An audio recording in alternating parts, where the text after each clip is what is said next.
Okay, are there any questions before we begin?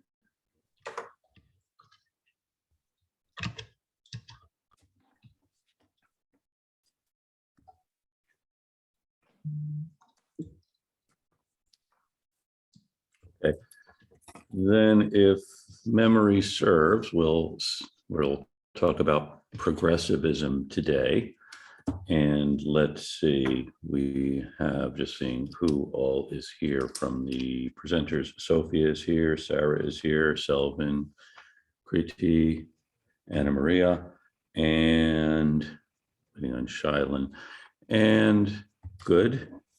So what do we make of the progressives?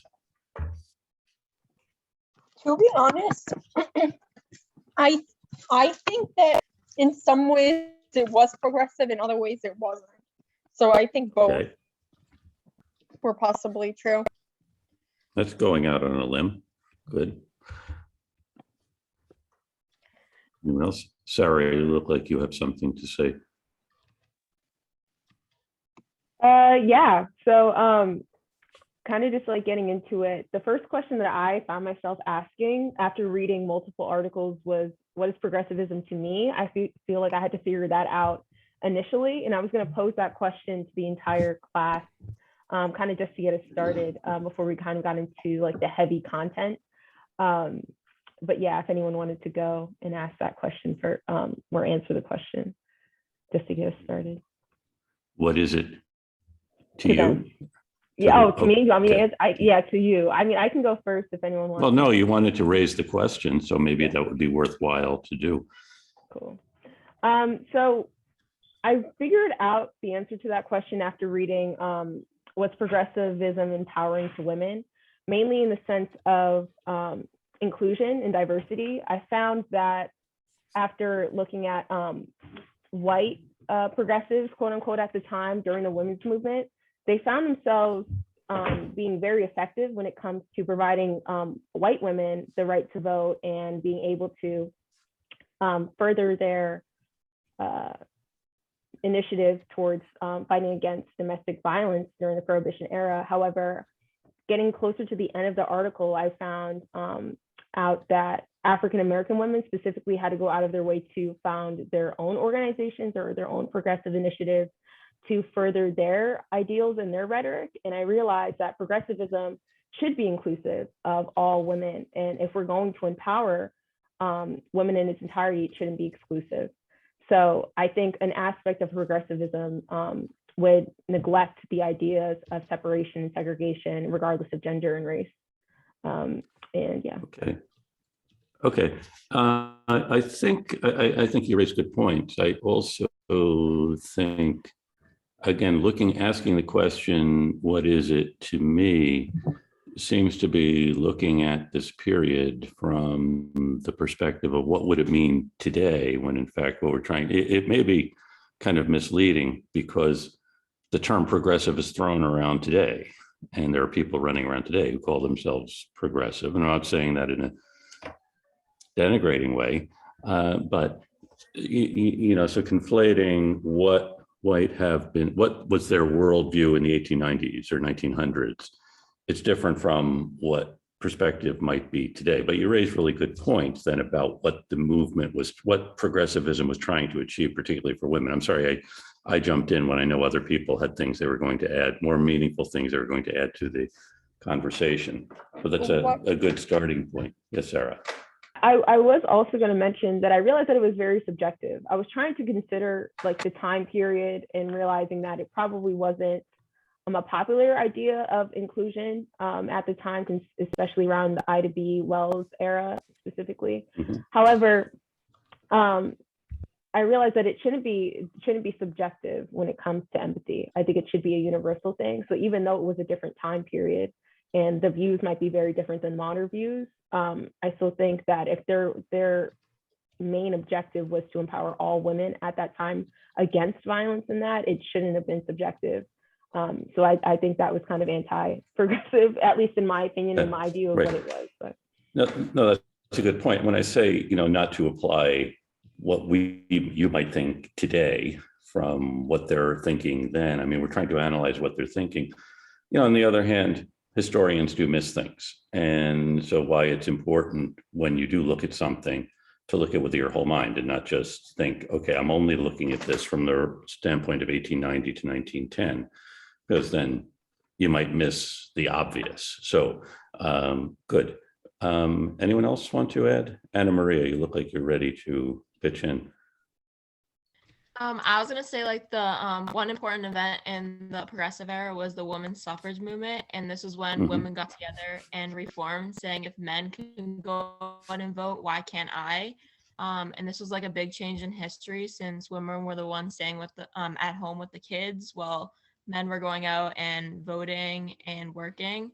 So in 1920, this is when women got the constitutional right to vote.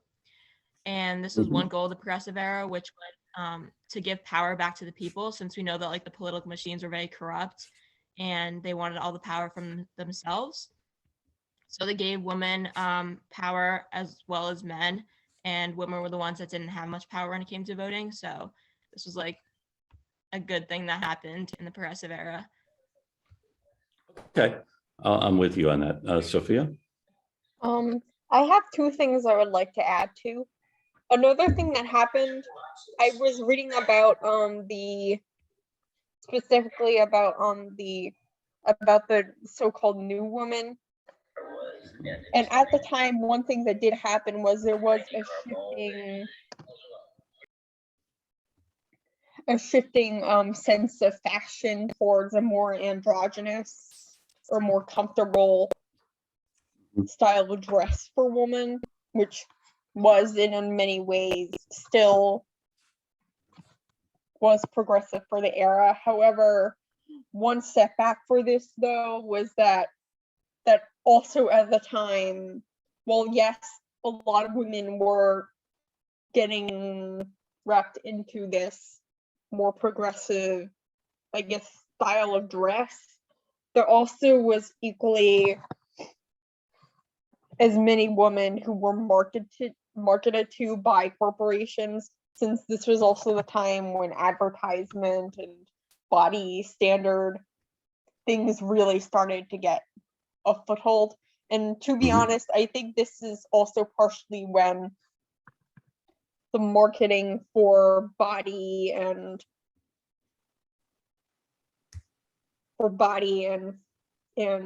so-called the perfect woman body was really taking off, which still impacts us today with stuff like eating disorders and and over-sexualization and stuff. Yeah, I think you raise a lot of really good points about this. And again, one thing that in the second article on the New Woman brings up are the economic changes going on, and the fact that you do have mass marketing and other things, and in what ways is this, the Gibson girl or these other images, in what ways are they a spontaneous representation of women? In what way is this a kind of crass marketing ploy?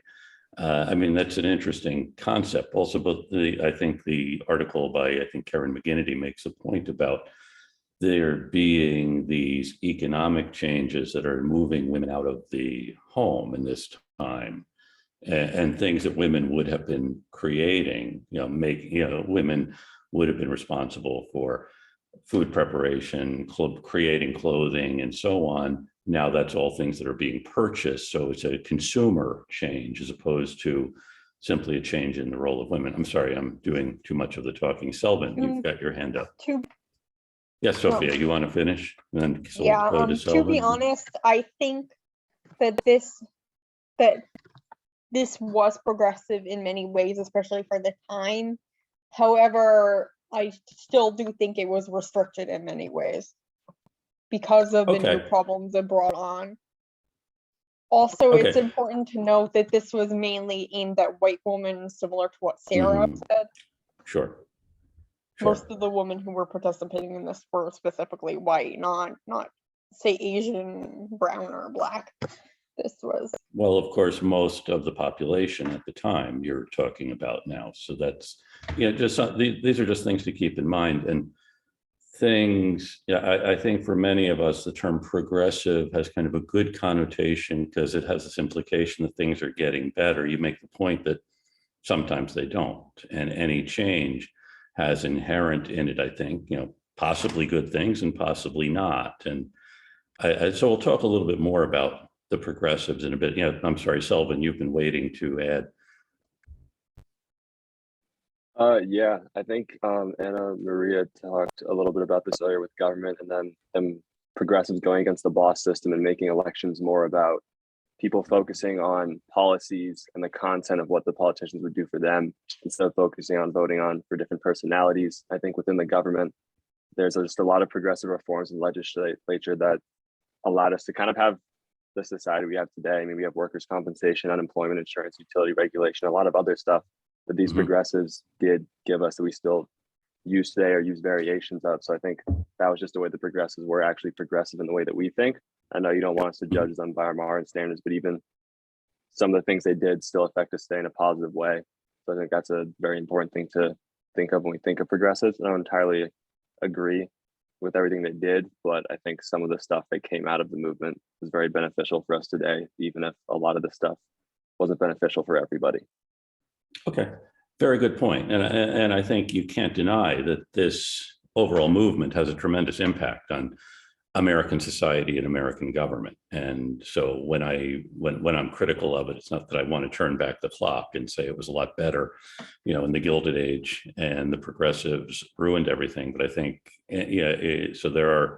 you can't deny that they have a tremendous impact. And our goal really isn't now to sit and decide whether these are all good things or bad things. I think, but try to understand what it is they're trying to do and why they're trying to do it and what their motives are. And, I think you'll find in any movement you study, there are going to be some whose motives we would all applaud. And then there are others who see an opportunity. And not necessarily the two things are mutually exclusive. So just things to keep in mind as we're thinking about this. And we read these three kind of different takes on it. The overall thing about were the progressives progressive, and then about the new woman, and then about women in the progressive movement. So Shailen. Hi, I also just wanted to bring up Prohibition and how that was able to strengthen women empowerment and put that on a broader social agenda. So typically at the time, men were the alcohol abusers, and women realized that it was something that they need to combat because men typically drank to get drunk, and that would cause a lot of violence toward their wives and their children. And it also had put them into poverty. So women had left their homes to make associations with others, and they made something called, it was like sex strikes, and where they kind of tried to force their husbands into signing a pledge of alcohol abstinence. It wasn't successful, but it was still kind of like a step forward in what they were trying to do. And also what I found was interesting is that they came up with the Women's Christian Temperance Union. And in that they were able to kind of rise up to leadership roles. And what I also found was interesting was that they were able to accomplish more, I think it was in 14 years, than 80 years of temperance performed by men, which I was actually kind of confused about, like how. I don't know if it was because they're being outnumbered or because it was more popular, but yeah, that was also another question I was gonna ask. That's a very good question, because here you have, in the 1840s and 50s, this movement, the Maine law in 1851 prohibits the manufacture or sale of alcohol in the state of Maine. And it's really not until 1900 they have another state doing that. And then between 1900 and 1916, you have something like 18 or 20 states passing similar laws. And, Massachusetts still has that local option that a municipality can bar the manufacture and sale of alcohol. Cambridge at one time was a dry town. Rockport was until fairly recently. I'm losing track of what are the dry towns still in Massachusetts. The largest city in Massachusetts to go dry was Worcester. And it's a good question whenever you're looking at any political movement. How do they do this? Particularly, these are people who don't have a vote, and they're mobilizing to do this. And they have a very effective leadership in the Women's Christian Temperance Union. It's a good question. How do they go about doing this? And Selvin mentioned a whole raft of really positive, progressive era reforms. I suspect if I ask you about prohibition, you might have different views on the efficacy of it. And we saw that in the 90s. Well, I don't want to jump ahead. We talked, or Shailen talked a bit about some of the important reasons women would have supported the prohibition movement. Sophia, you had your hand up a moment ago, and now you've taken it down. Did you want to weigh in? This was something that I watched from a video about prohibition, so I don't know if I want to really share it. Okay. Does anyone else have anything they want to share about prohibition? Yes, Kriti. One of the articles mentioned that prohibition was the most symbolic movement of this era, and I found it just interesting because I was women who first raised the issue of men going out and drinking and the impact that it was causing their families. It was like the amendments was passed. It was the beginning of women's voices being heard, when at this point they couldn't even vote, but their voices were heard, and prohibition was put in effect. And then it went on to the 19th Amendment, when women were finally able to vote. And it was interesting because then this issue of new women, because the same women went out into speakeasies and got drunk, and then later on voted to repeal the prohibition. So it was kind of like the turning of progressive era, I think, because before they had no voices, no right to say anything. Then they got the right, and then they repelled, and they started taking on this political issues, going out into social reforms and stuff. Yeah, it's a very, very interesting point that they make about the prohibition movement does empower women. And it's, the 18th Amendment restricts the manufacture and sale of alcohol. The 19th then gives women the right to vote. And then, 12 or 13 years later, then it's women, women are going out into the speakeasies and so on. There are reasons, by the way, we'll talk later about prohibition as a national policy. But here you have, you empower people. They don't necessarily always do what you wanted them to do or what you thought they would do. And I think that's just a lesson to keep in mind.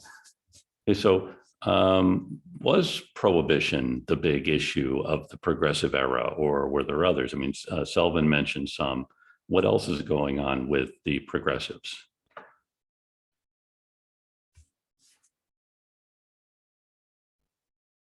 Or should we go back to Sarah's question about what does it mean, what it means to you or what it means generally? I could ask for a show of hands who here is a progressive, and then, but I think that's kind of an irrelevant thing. These two terms we have from this particular period, progressive and populist, you still hear, populist thrown around. And I think just from the standpoint of today, the terms have pretty much, Harvard Mass is still dry, Aaron tells us. That's good to know. Yeah, by the way, this is the reason why Charles Circle, where MGH is, used to have a lot of bars. And there also were a lot of bars on the borders of Cambridge with Arlington. Cambridge was dry, the next town isn't. So it's, so the terms, though, as I was saying, lose their meaning. Donald Trump, of course, is a populist. So is Bernie Sanders.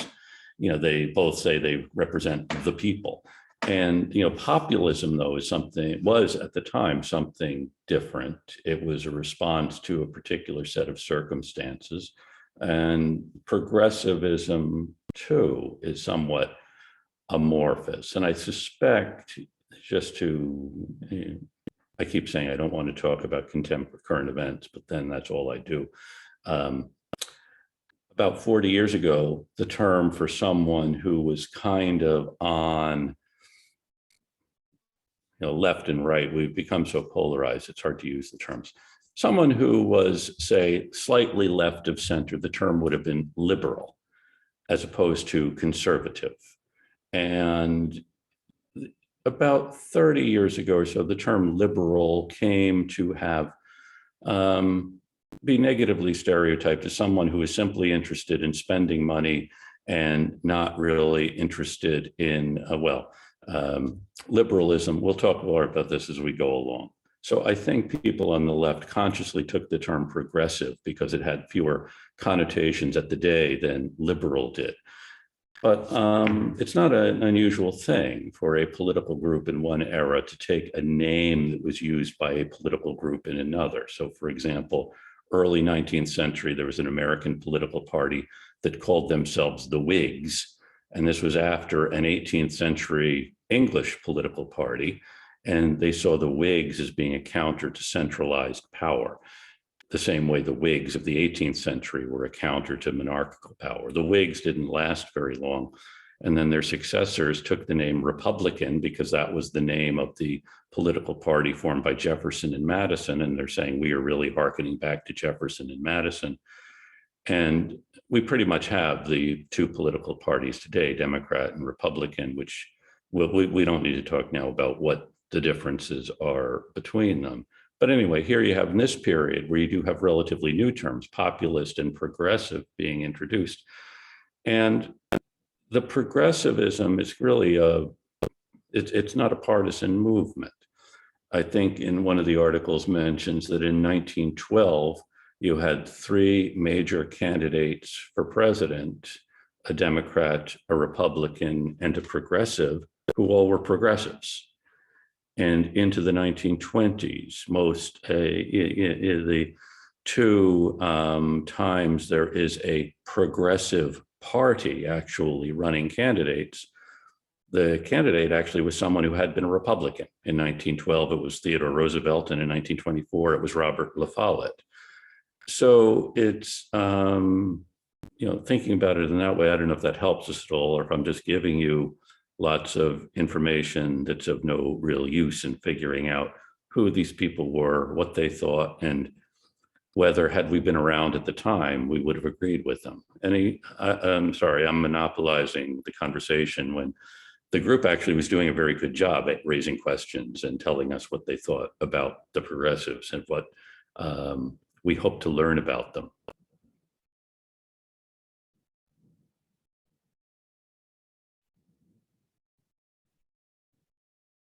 Have I just succeeded in sucking all of the oxygen out of the room and preventing anyone from raising a question or thinking for themselves? I mean, I think my question was a good starting point just to begin. I think it was too. So if anyone wants me to repeat the question, I can. It was just like, what is progressivism to you, or what a progressive is according to any of the three articles that we read today. And then we can kind of just start off. If anyone wants to include examples, that could also be great. We could bounce off of one another, and we can start the conversation again. Yeah.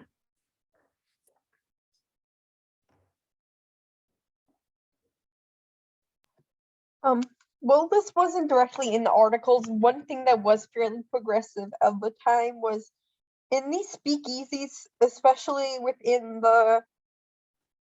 during the Prohibition era, a lot of these speakeasy, like illegal bar things, a lot of the time people of different races did mix in them, which was quite unusual for the time.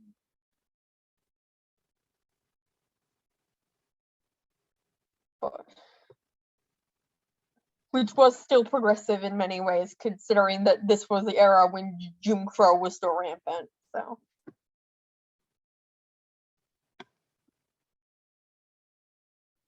I think getting back to Sarah's question, because Sophia just said this was something that was progressive. What is progressive and what does it mean?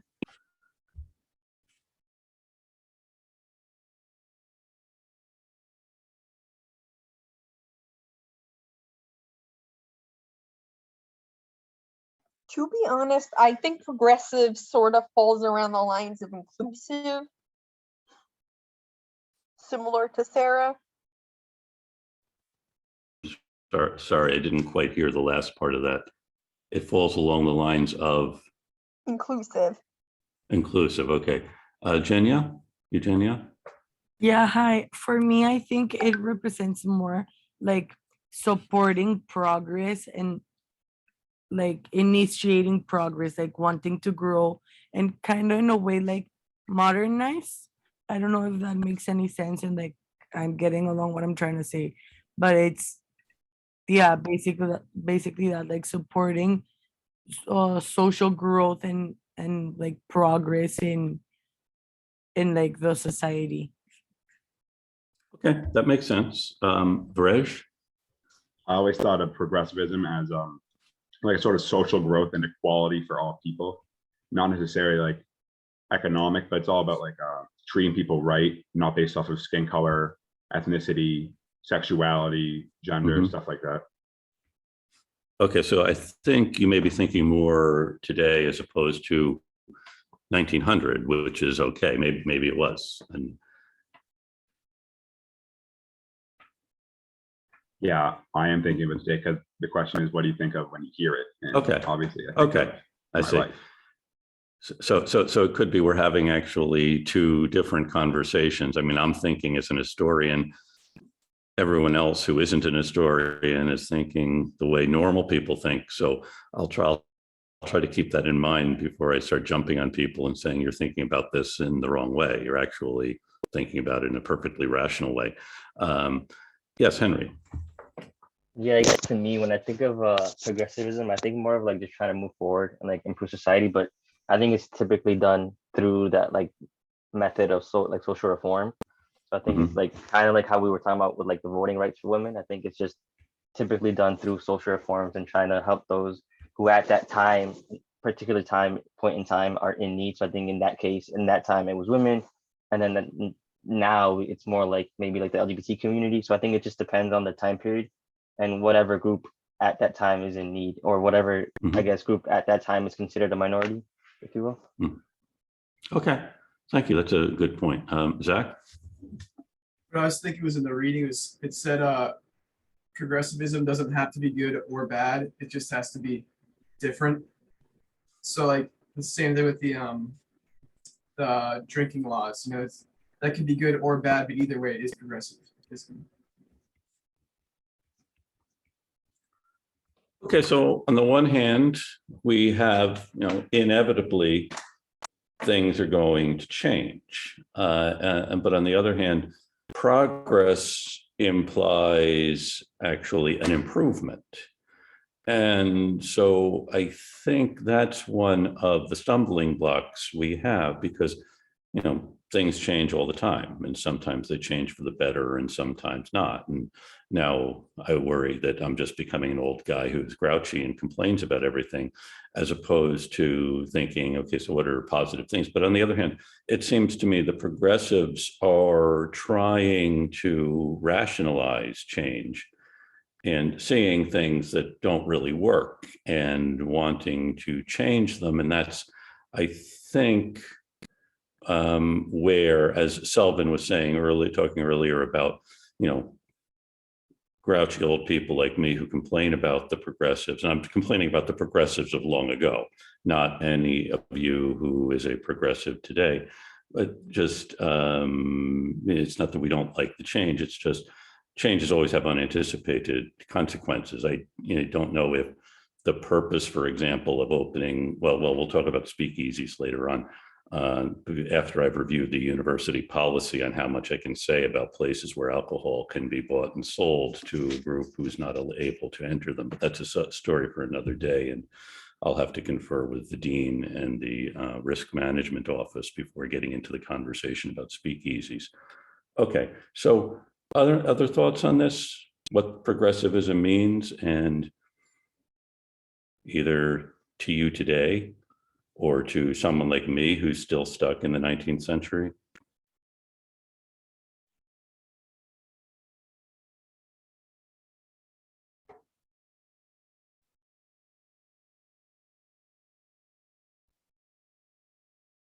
Yes, Sarah. I was going to say I agreed with what everyone said prior, especially the idea of difference in regards to progressivism.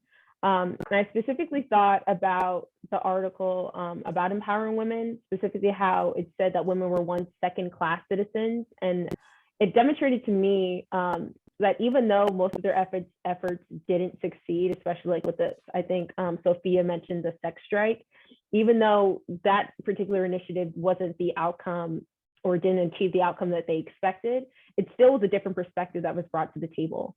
And I think a trend that I've realized across all articles and across different periods of decades in regards to progressivism is that the outcomes aren't always expected, and that there's always going to be an end result that's different than what was intended, whether that be when I can't remember the article, but it was talking about like literacy tests and voting, how in reality they wanted more educated voters, and they wanted to turn out to be or more people to participate in the democracy with an educated view. However, the result in that was like a right turn in the sense of it was a form of voter suppression where people who were uneducated were unable to participate within the democracy, and people who were racist or discriminatory used those methods against people of color and other marginalized communities.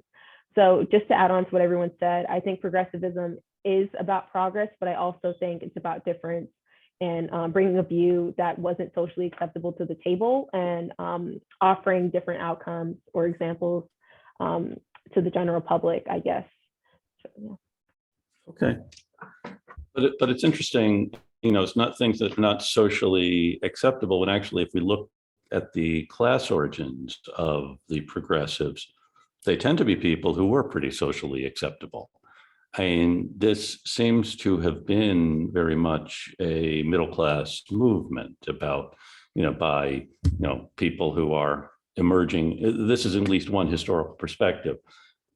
At once upon a time, the people of influence in a community would have been like the clergyman, the doctor, the lawyer, and what you see happening in the progressive era is that the members of it are in a managerial class as opposed to in these various professions.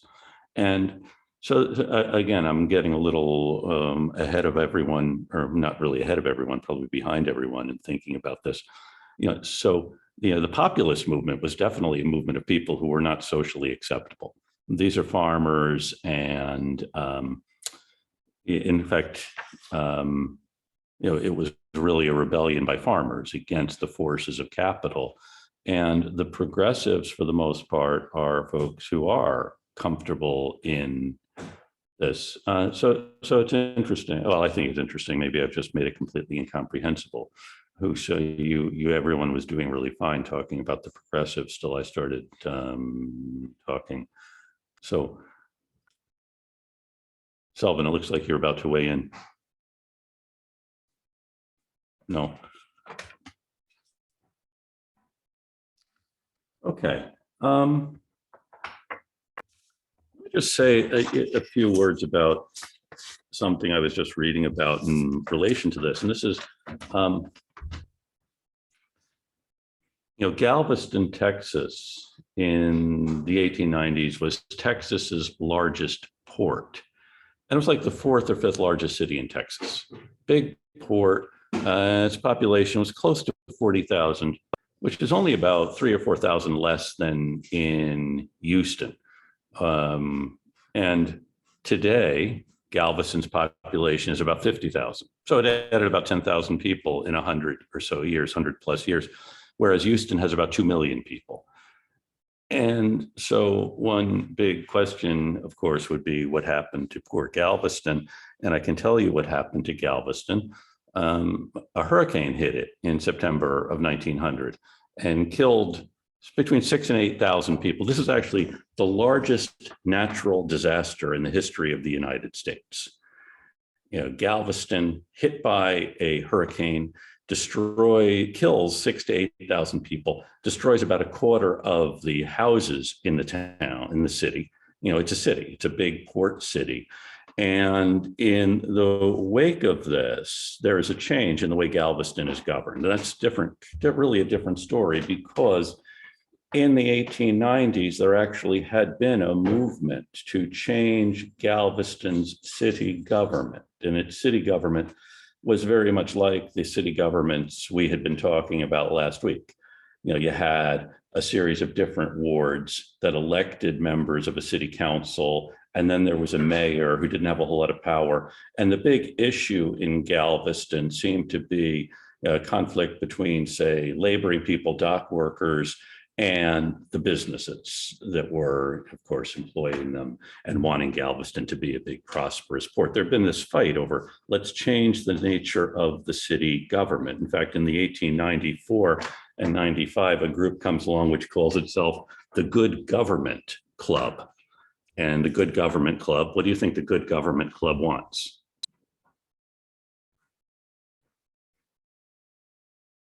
A good government. They want good government. Thank you, Darcy. Darcy, do you like good government? Yes. Yeah. I mean, who wouldn't? I mean, it sounds like a great name for a group. Who doesn't want good government? And the members of the Good Government Club tend to be fairly successful business people. And it's not that they simply want good government in the abstract. They don't like the people who are in government at the time. And they are primarily, I'm not knocking middle-class business people, but they are middle-class business people. And on the city council at the time, there were two longshoremen. Do we know what a longshoreman is? Okay. A longshoreman is someone whose job is helping to load and unload ships. And longshoremen work on the docks. Here's a port city. You're going to have a lot of longshoremen who load and unload ships. Longshoremen do a lot of work, and you need a strong back to be a longshoreman. Today, it's much more mechanized, but there still are longshoremen. And in fact, not far from where we are, if we're in the area in Boston, there's a longshoremen's union hall. Anyway, so two longshoremen, a saloon keeper. Do we know what a saloon keeper is? Someone who keeps a saloon. Good. It's a bartender. A drayman. Do you know what a drayman is? Okay, a drayman is someone who has a horse and cart, and he hauls stuff around. So this is an era before trucks. So it's someone who essentially drives a truck. Okay. A journeyman printer. Now, a printer, that's someone who prints things, but a journeyman is someone whose occupation is printer, but he doesn't actually own his own printing shop. So he goes from one shop to another to work. A grocer, someone who owns a grocery store. A butcher, that is someone who cuts meat. A real estate salesman. A railroad promoter. Railroads are very important, and here's someone who is out promoting railroads. And a person who's only described in the record as a Negro politician. So an African American. As Galveston has wards that each ward sends a representative to the Common Council. And these are the kind of people you're going to find in a place like this. You're not finding lawyers because it's not that lucrative a position. And there aren't that many lawyers at the time anyway. There's an explosion in the number of lawyers after World War II. So you have a variety of different occupations represented, and most of them tend to be what today we would call blue collar. Longshoreman, drayman, butcher, journeyman printer. These are all people who work with their hands. Grocer, that's, say maybe he owns a grocery store, but still he's waiting on customers. He's probably stocking the shelves. And in 1895, they're running against the good government ticket, which is made up of the middle-class businessmen that I mentioned earlier, plus a physician. So you actually do have a change. And I was interested to hear so many of you talking about the progressive movement wanting more inclusivity. I think here you have a city council that's chosen by districts that includes a lot of working people. So it seems like you would get different voices on that city council than the one that's made up entirely of middle-class business folks. I think. I could be wrong. And in fact, when the Good Government Club gets together with a couple of other business groups to try to change the city government, the opposition, these are nonpartisan elections. So you don't have Democrat, Republican. You simply have these two groups. You have the folks who are not part of the Good Government Club call themselves the People's Ticket. So it seems, at least if we're looking at this particular example, and I could be wrong, and maybe I'm romanticizing it, that the People's Ticket represents kind of average working people, and the Good Government group kind of represents the middle class. I have nothing against the middle class. I'm happy to be part of it.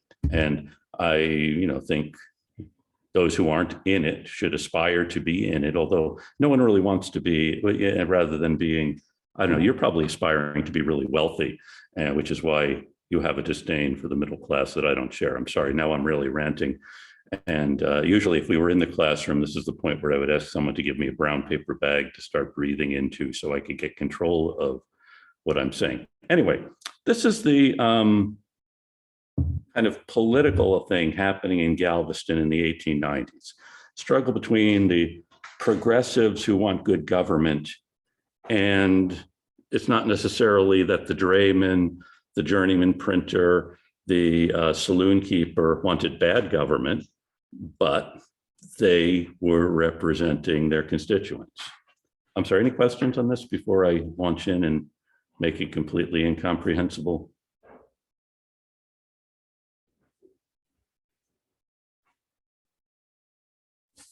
Okay. Well, anyway, as I mentioned, I guess the lead in the story was that biggest natural disaster in the history of the United States hits Galveston in September of 1900. And by the way, a couple of other things that are related to the story. One is there was not a sophisticated way today. I mean, we've had warnings all week that there's going to be rain and icing today. And if you were watching the news last week, the biggest thing that was going to happen was a blizzard that hit over the weekend. That is, we not only have plenty of warning, we do have plenty of warning of these things. There was a nascent National Weather Service at the time. It came out of the Army Signal Corps, and it did have some warning. And by the way, if there weren't radar, which there is now, and we've all grown up in a world with radar, how would you know there's a hurricane coming? Eyesight. Okay, so it has to be pretty close then before you can see it.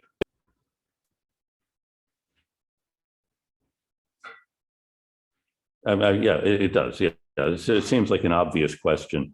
Do we know where hurricanes come from? Ocean. Yeah, whereabouts in the ocean? I'm sorry, Vrej is the only one volunteering to be part of this particular conversation, but anyone can join in if you know anything at all about hurricanes.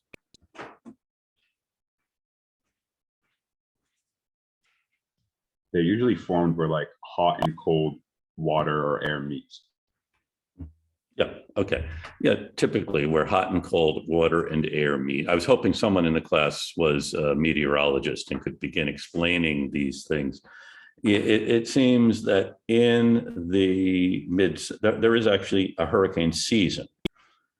Were you aware of that there is a season every year? Hannah's nodding her head. So Hannah, do you know when hurricane season is?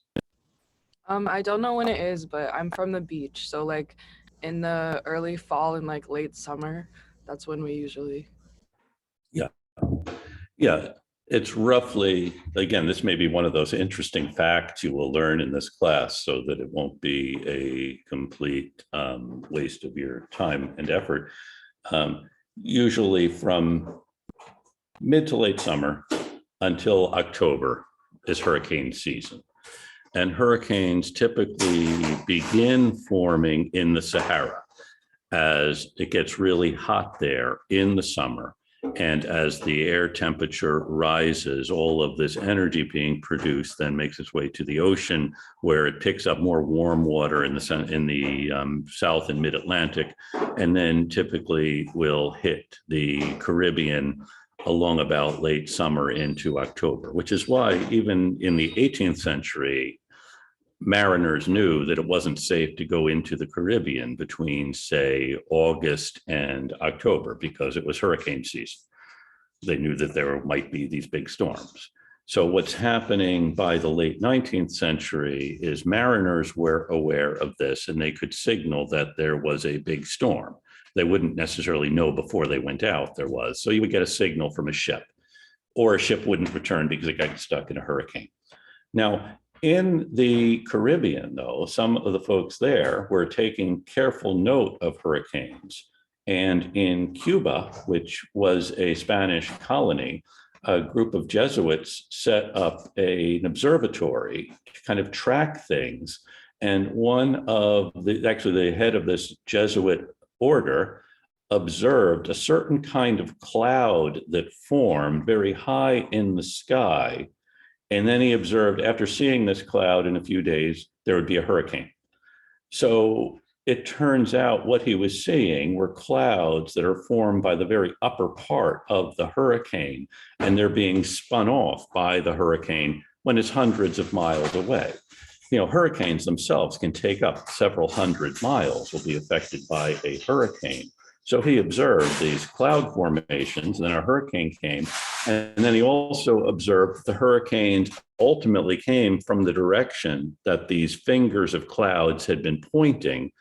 So he's, as a very sophisticated way, it wouldn't seem sophisticated to us, of tracking a hurricane before it arrives, and then can notify other people. And of course, there are other Caribbean islands where they're also observing the hurricanes, and they can kind of track these things and say, okay, the hurricane is coming, and this is how far away we think it is. And if it hits Barbados, then you know how long it's going to be before it hits Cuba. And you know, Cuba gets typically a hurricane every year. In fact, there's a zinc roof on this observatory, and every year they have to replace it because a hurricane will strip it off. So it's something they have a lot of. You know, Galveston doesn't have that many hurricanes. So, you know, New England doesn't have that many hurricanes. So there wouldn't be any real reason for someone in either Galveston or in New England to track hurricanes. But there's a big reason for someone in Cuba to do it, because they happen every year. It would be like having someone in Cuba tracking blizzards. I mean, there's no reason to do it because they don't happen there. So, so in Cuba, they've observed that there is this hurricane coming, and it does ultimately pass over the island. And the observatory there does, by the way, something really important happens between Cuba and the United States in 1898. Does anyone, again, I'm the one who should be telling you these things. Is there a change in the relationship between Cuba and the rest of the world in 1898? Is this during the Red Scare or no? No, it's not the Red Scare. And by the way, again, thinking in contemporary terms, Cuba was a Spanish colony. This is well before the communist revolution in Cuba. The fact that the Jesuits are playing a big role there should tip us off that there aren't a lot of communists in Cuba in the 1890s. There is, however, been a big movement against the Spanish government, rebellion against Spain going on in Cuba really since the 1870s, which the Spanish had been suppressing pretty brutally. And then in 1898, an American warship in Havana Harbor is blown up. It's probably maybe an accident. And in the wake of this, the United States declared war on Spain, and the United States kicked the Spanish out of Cuba and established a protectorate over Cuba. And similarly, the United States at this time acquired Puerto Rico from Spain and the Philippines from Spain. So now Cuba has a relationship with the United States. It's not actually incorporated into the United States. It's a separate country, but the United States is running it. That's a big story, probably for another day. And so you have in Cuba this pretty well-established weather station and someone who understands weather patterns. but you have in Washington a weather bureau that really doesn't want to listen to Cuba or anyone else. And in fact, the head of the National Weather Service was a fellow named Moore, and his real fear was, if you tell people there's going to be a hurricane or a tornado, what's going to happen?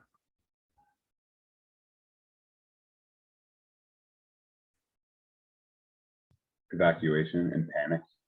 Evacuation and panic. And, you know, there are different schools of thought on what's the best thing to do. Do you want to have people constantly panicking? Or do you want people to weather a storm, which in most cases they do? So actually, our friend Moore does tell Western Union not to allow telegrams to be sent that have the word hurricane or tornado in them, for fear that might help spread a panic. It's an interesting thing. We don't want to mention certain words because they might cause a panic, which also means if there is a hurricane coming, you have no way of warning people. Anyway, the folks in Cuba say there's this hurricane, it passed over, and we think it's heading west. Now, the National Weather Service has their own way of interpreting these things, and most hurricanes that pass over Cuba, after they've passed over Cuba, turn north. They go over Florida and into the Atlantic that way.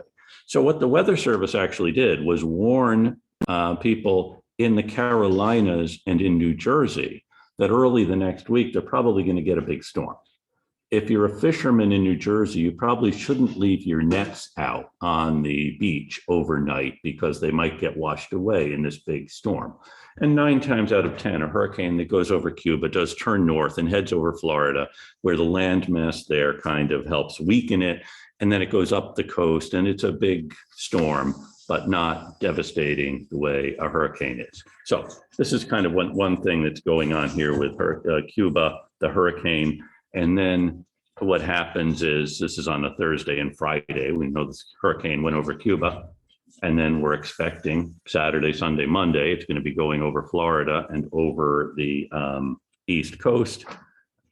And it doesn't happen. It doesn't go over those places. So now the Weather Service knows, gee, what happened to that hurricane? It didn't just vanish.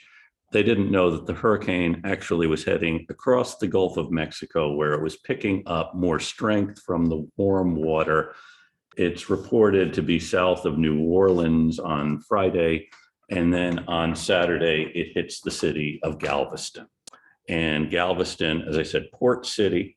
And there is a beach, actually a fairly thickly settled beach that's on a sandy barrier island. It's only about 8 feet above sea level. And the hurricane also is driving a high tide ahead of it, about a 15-foot high tide heading for this beach that's 8 feet, where everything's just 8 feet above the ground. And so the hurricane does hit Galveston without any real warning. And as I said, wipes out, kills about 6,000 to 8,000 people. We don't know how many. And people were, so many were killed, they couldn't actually identify them all. And about 10,000 people have their homes destroyed. So this is an extraordinarily devastating storm that hit Galveston in September of 1900. And I can give you other gruesome details about this. One is there are so many people and they have so little available land. They think the best thing to do is wrap the bodies into canvas bags, bring them on a barge out to sea, and bury them at sea. But then what happens is these bodies then, after a few days, wash up on the beach. So then the way they dispose of these unfortunate victims of the hurricane is to burn them. And so this is also while you have the city itself has been devastated.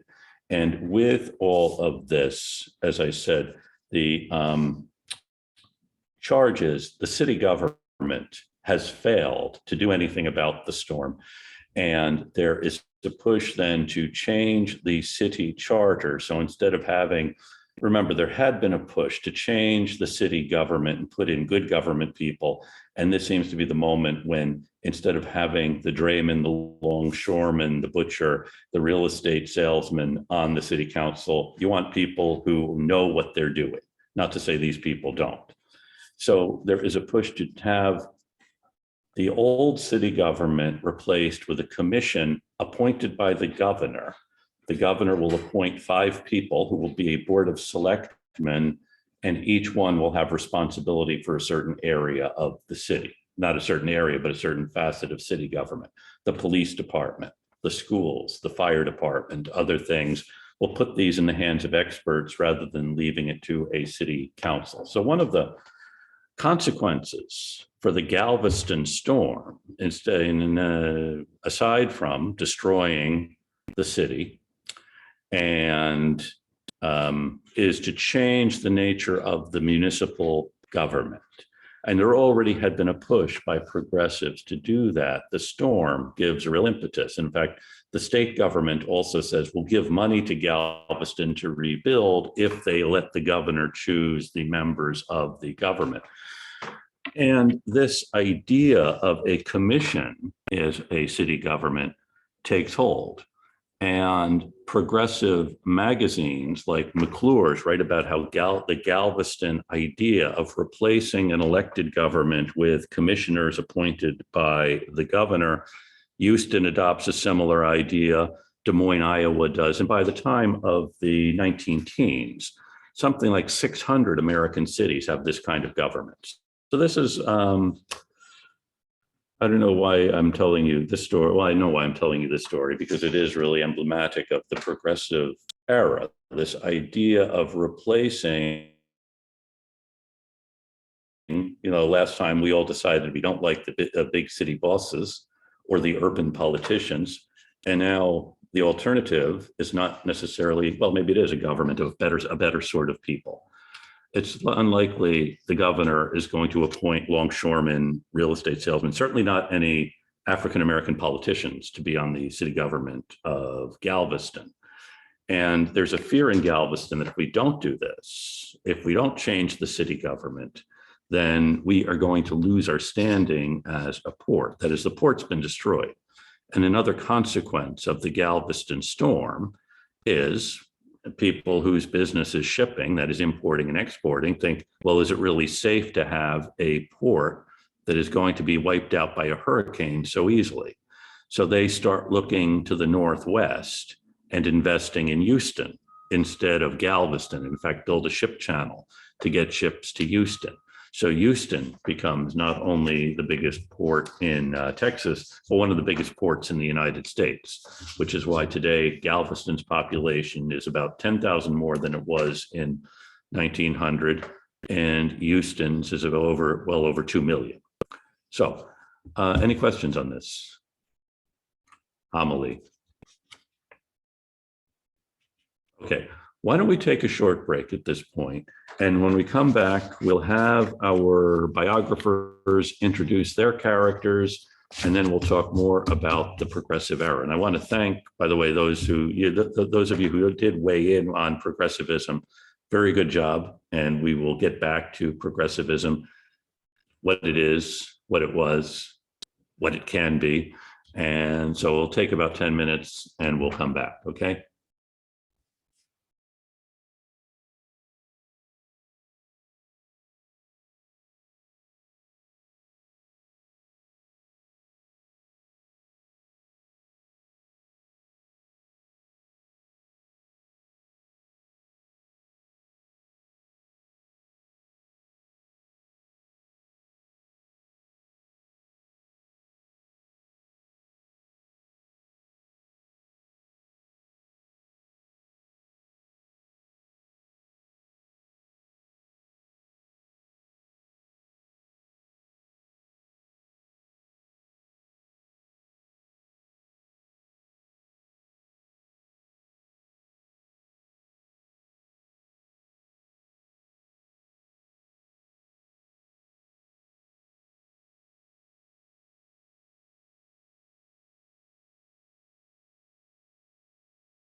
Are we meant to watch this or listen to it?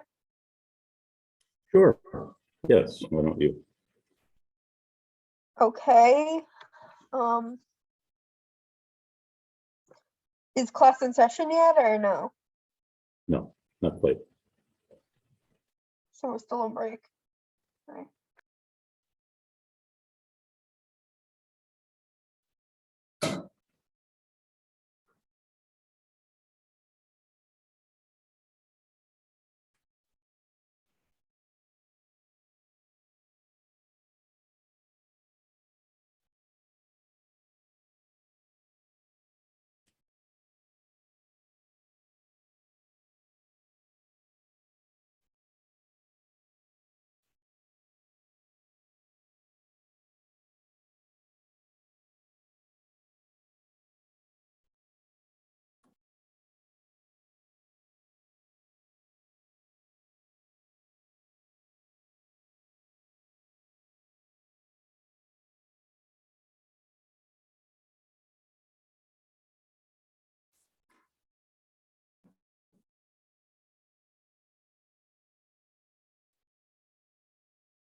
Okay, let's come back.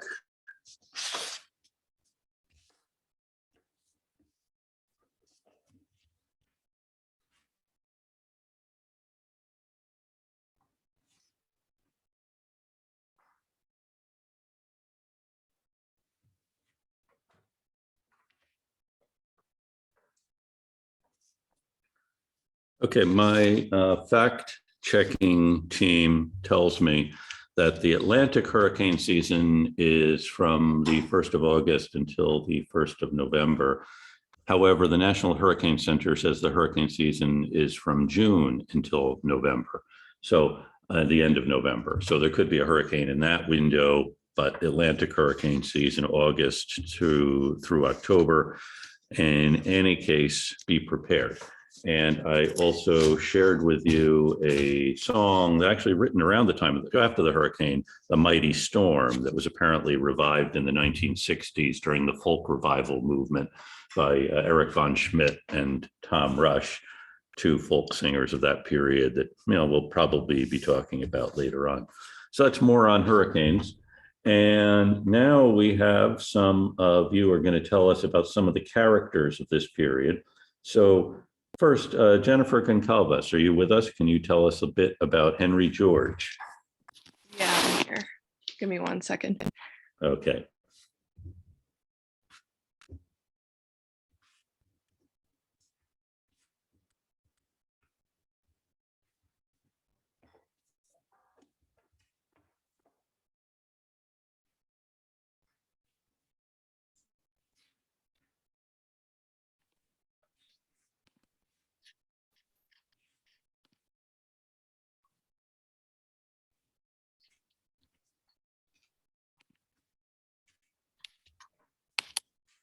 Alrighty.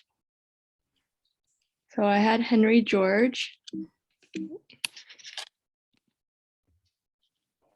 So Henry George was born September 2nd, 1839. Fun fact, we share the same birthday, actually. I just learned this when I Googled him. He died on October 29th, 1897, due to having many strokes complications. And he was actually the second of 10 children. He grew up here in the New England area in Philly, and he left school at the age of 14 in 1855, where he had set sails to Australia and India as a cabin boy for the ship called Hindu. He actually broke his father's rules, where his father wanted him to stay in school, but he was the type of person where believed that school was not for him.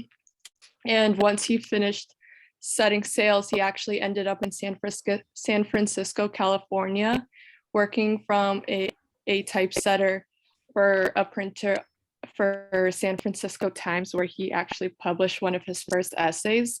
And living in San Francisco, he actually met his wife, where they had 2 children. See a little photo of him and his daughter. And within his essay, he discussed pretty much being how only the rich people would be benefiting from the transcontinental railroad that was being a work in progress.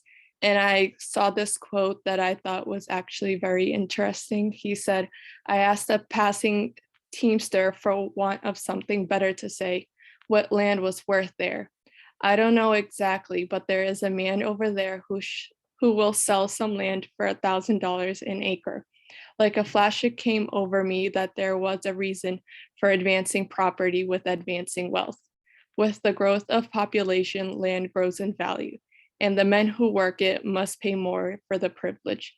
And this was pretty much his aha moment, where he came to a realization of that this has a greater potential of being, where he actually wrote Progress and Poverty, one of his first of, he actually wrote a couple more books, but this one was the one that got the most recognition from, where it was published in 1879.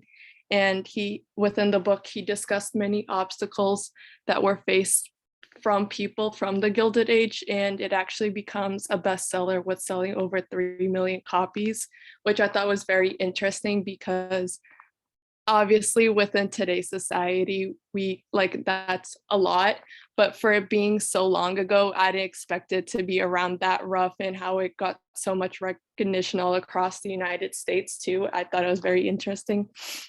And then within the book too, he diagnoses the issue of inequality and industrial depression, where the system of the industrial capitalism is rigged.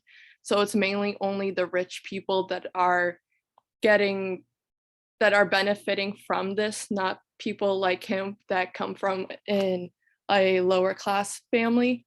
And within this, he pretty much came up with the one tax on the market price land that would replace all federal, state, and local taxes, where he called it as single tax. And then once that the book got all the recognition and everything, he actually moved to New York City, where he was campaigning in 1886 for mayor under the Labor Party. And he actually, which I thought was very interesting, he came in second over Republican candidate Theodore Roosevelt, which actually obviously was one of our presidents. And he lost over Abram Stevens Hewitt, which a lot of his campaigners believe was rigged, and that it should have been him that won the vote. And then one thing I also found interesting of him, where when he passed away, he was so honored by many people that his funeral had such a great number of count that they hadn't experienced anything like it once until Abraham Lincoln actually died. So comparing how many people honored him and how much he was just so honored, and a lot of people respected him. I thought it was very interesting, especially where you would think of every president would get the same public eye viewing, but no, just for him, he got it. That is all.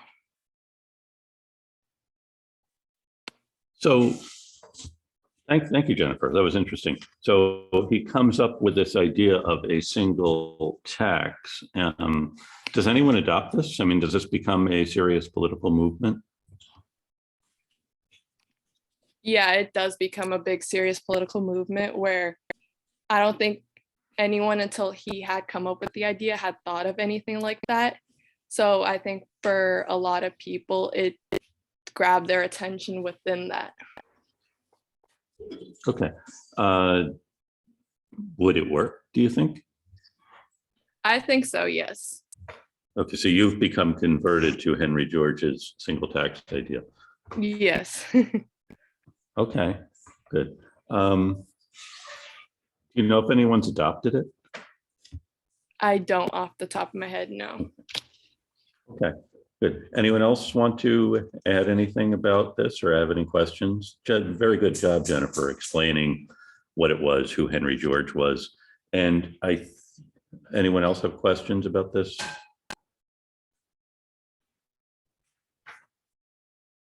Because I think, well, good job. We can talk more about Henry George in a bit. Thank you for introducing him to us. Let's see, Michelle Flores, you were going to talk about Anthony Comstock. Yep, let me just share my screen. Great.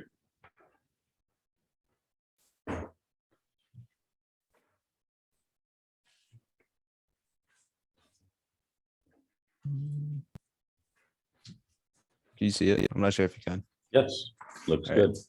So I'll be talking about Anthony Comstock. Anthony Comstock was born in New Canaan, Connecticut in 1844. He was raised as a Protestant by his mother and a local reverend. He finished high school in 1862, but he didn't care much for school. He would like sporadically show up, but he did eventually finish it. After high school, he worked as a store clerk in Winnepaug, Connecticut. And while working at the store, this is when Comstock started expressing like what he believed in. What he believed in was like purification of like vices in the world. So while he was working in the store, he tried convincing a local sheriff to close the local saloon for being open on Sunday, and he claimed that the saloon was selling alcohol to kids and women. The sheriff didn't care what Comstock was saying because he was practically nobody. And so what Comstock did was he broke into the saloon and he drained all the alcohol barrels in the store, and he threatened the saloon owner that he'll destroy the store. So the owner of the saloon eventually closed down the saloon and he abandoned the town basically. Later in life, in 1863, Comstock enlisted in the Union Army in the Civil War because of his older brother died. This is practically like his act of revenge for his brother. While in the army, it was very common for soldiers to receive alcohol when they get their meal. And Comstock saw alcohol as like immoral. He did not believe in the idea of consumption of alcohol. So every time Comstock was offered alcohol, instead of like offering his alcohol to like his comrades, he would just throw it on the ground to make sure that like no one else is consuming this alcohol. 2 years later, Comstock was discharged from the army and he moved to New York City, where he became a dry goods merchant. And a year later, he joined the local YMCA because their YMCA shared similar ideas as to what Comstock has, and like they don't believe in gambling, they don't believe in obscenity, and they both they don't agree in alcohol. In YMCA, Comstock started expressing his opinions more. While he was in New York, there were a lot of booksellers around New York that were selling obscene content. So what he would do is go to these stores, buy their books, and bring these books to the local police station and try to get these booksellers to get arrested for selling this obscene content. And then in 1872, YMCA and Comstock helped pass laws that strengthen these anti-obscenity legislation to help stop sharing this obscene content because he was very against it. but Comstock believed that this wasn't enough, and he decided to do more than just like passing legislation in New York. So Comstock went to Washington in 1872, and with him, he brought a lot of obscene content that he confiscated while he was in New York. So he presented all this content to Congress and saying, hey, look at all these things that they're selling. We should like pass something to prevent this. So on March 3rd, 1873, he passed the Comstock Act, but the actual name was like Act for the Suppression of Trade in and Circulation of Obscene Literature and Articles of Immoral Use. So practically, basically, is that he passed a law where booksellers cannot sell obscene content, newspapers cannot sell obscene content. And something interesting about this act is that he gets to decide basically what is obscene. So whatever he views as being obscene, he had control of it. So because of this, and basically he had an act named after himself, they offered him, they hired him as a special agent of the United States Postal Office. And, you know, at the time, the only way that you would be able to send messages is through mail. So he had a lot of power and a lot of control of what can be shared across the US. So now he had the power to enforce his own act. So he began arresting anyone that posted obscene contents on newspapers or sharing this content as well. And while he was working in the post office, they claimed that they had destroyed about 160 tons of obscene content. This is just an image of like Comstock stopping someone from painting because he had control of what could be shared in the US. Like whatever he viewed as like not being good or just like obscene, he had control of it. So everything was basically down to his opinion. And in the early 1900s, he was still arresting individuals for sharing this obscene content. He was very against birth control, and this is when women's suffrage was starting to gain a lot of attention.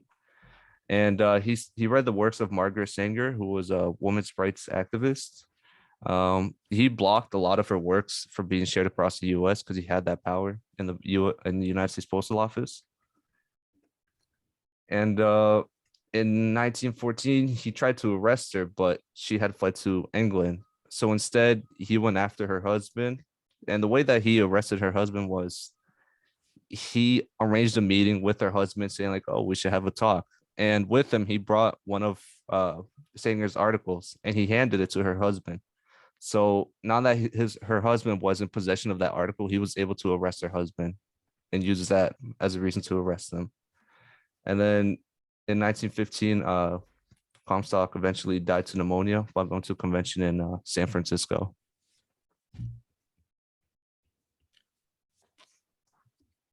That's my references. So what happens to the Comstock law, Ms. Hale? It's pretty much still a thing today. But the thing is that now you can like birth control. There's like you can't like birth control is able to be spread around, but I tried looking up if the Comstock Act was ever taken down, and I did not see anything saying that it was ever abolished or appealed. Okay. Any other questions? Now, is there a difference between women's suffrage and birth control? I mean, because this to me, this guy just kind of looked like he was a big barrier towards women's rights of the era for sure. well, not to get into a separate discussion, I am not quite sure that I see the spread of obscene or pornographic material as being a good thing for women's rights necessarily. I mean, Amy Sohn's book calls it The Man Who Hated Women, but I'm wondering if that's a fair characterization of Comstock.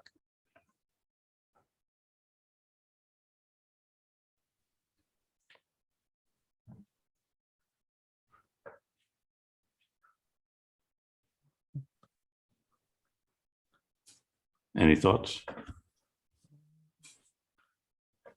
I'm not sure. I'm just thinking about it. I just find it, well, if he's stopping women from it, like having control of like birth control. Basically, that's like preventing one of women's rights or one of their freedoms. Yeah, I mean, we don't need to talk about Margaret Sanger right now, but she's also an advocate of eugenics as a way of, wanting, actually, she may be kind of a model progressive because she wants the worst sort of people to stop reproducing. And again, as Justice Comstock gets to decide what is obscene, the eugenicists decide who are the worst sort of people, thinking if we can create an ideal society, one way of doing it is by, not letting, various people we don't like to have children. I mean, in the 90s, yes. They basically had like opposing views. Like they had different ideas of like who should not be having. Oh, I see what you're trying to say. Yeah, definitely. Yeah. I mean, Margaret Sanger also supports the Ku Klux Klan because they also want to restrict the rights of African, they fear of mongrelization and other things. So, I think you did a good job. And Comstock is, really a crank, and you wonder how someone can get so much power. On the other hand, painting anyone he disagrees with as ipso facto a good guy, I think is, maybe they were, but a clock that stopped is right twice a day. And so it's, How do you think, why do you think, Congress passes this law in 1873 and names it for him and why, how does someone like this, I mean, if you decided you didn't like something, how it gets to that question, we were talking about earlier with the women's, how does someone get so much power? I realize it's a question beyond what you were doing, introducing him. It's just the question that comes to my mind is how someone like Comstock gets to have such a big voice and such an outside role in the culture. I have no idea why they gave him so much power because he basically controlled what can be shared across the US. So he can hide messages that like, it's like taking away the First Amendment, like freedom of press. He gets to control what would be shared on newspapers. So it's just like you have control of freedom of speech, basically. Yeah, it's really extraordinary that this is allowed, and it starts with something that, maybe even you would agree with, not wanting to circulate obscene materials, but then quickly he's the one who decides. I mean, the cartoon you have, it's an artist who's painting something, and this is, in fact, well, we'll talk probably next week about a case in Boston in the 1920s involving similar law. This is after Comstock is gone. No, this is very good. So any other questions or thoughts on Comstock? Had anyone heard of this guy before? This was the first for me. I'll say that. Okay. Are you glad you know about him now? Yeah, it's pretty interesting. Let's see. Patricia, you have Helen Hunt Jackson. Yep, I just need to share my screen. Great.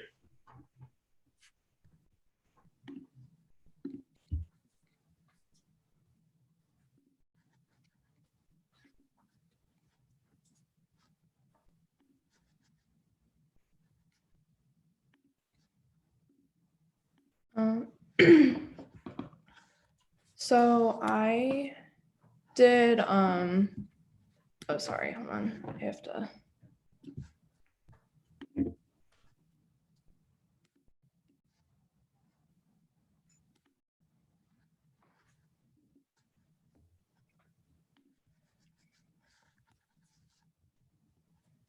So I did Helen Hunt Jackson, and she lived from October 1830 to August 1885.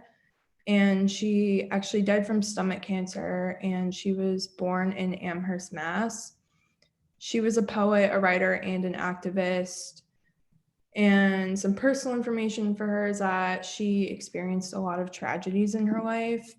For example, she lost both of her sons and then also her first husband.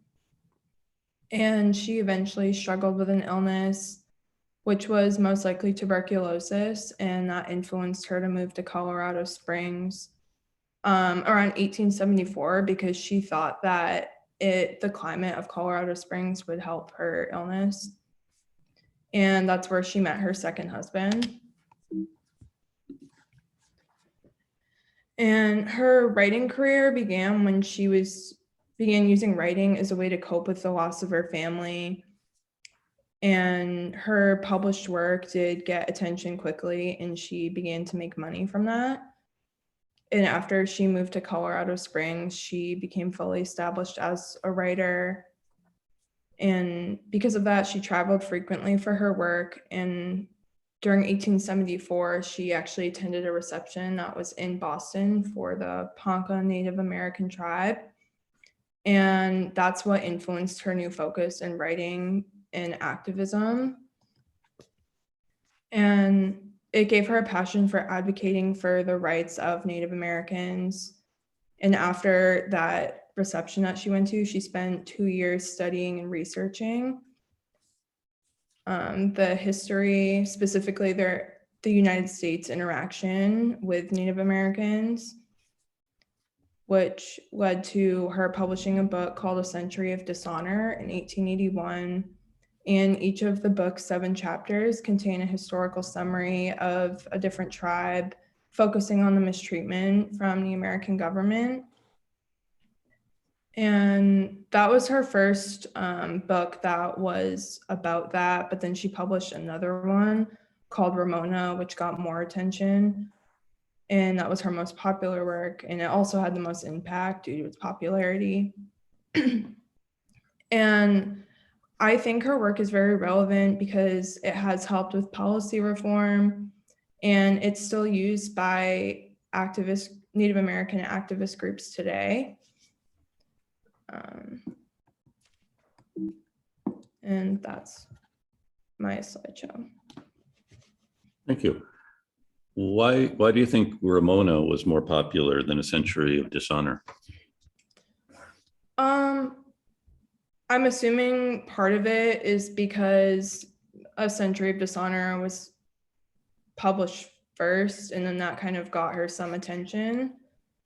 And I did read that it was considered controversial, so I'm assuming that had something to do with it gaining attention.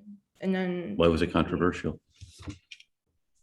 I mean, I know she was writing about how she thought the American government was mistreating the Native Americans. Mhm. So A Century of Dishonor is 7 chapters. It's an historical summary. What's the format of Ramona? I honestly didn't read that. I don't think it was the same format. Okay. Any guesses? I mean, I'm assuming it might have been if her first one gained her some popularity, then maybe she wrote it in the same format. Well, what's different about the title?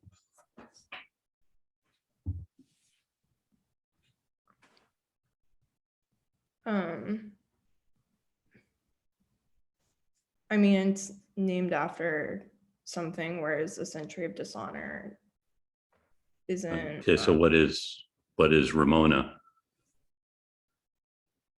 I honestly didn't read that.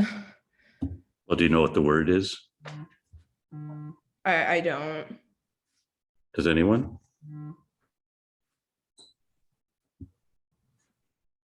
Unfortunate. It's a name. Okay. So this book has a person's name. So what do you think it might be? I'm assuming about like a story about Native Americans, or a specific person if it is named Yes. after someone. Exactly. So it's a story about a person. So, one book is a big book about all the wrong things that have happened with these 7 different tribes. And then this book is the story of one person. And that makes for a more compelling read usually than something that's an historical overview. So it's a novel, it's a fictionalized version. And you said that she had a career as a writer. Do you know what kind of things she wrote? I don't know the answer to this one. So she began with poetry. Okay. Yeah, she was interested in writing, but she didn't start writing about like advocating for Native American rights until after she had just learned more about it, after she had already started her career. Okay.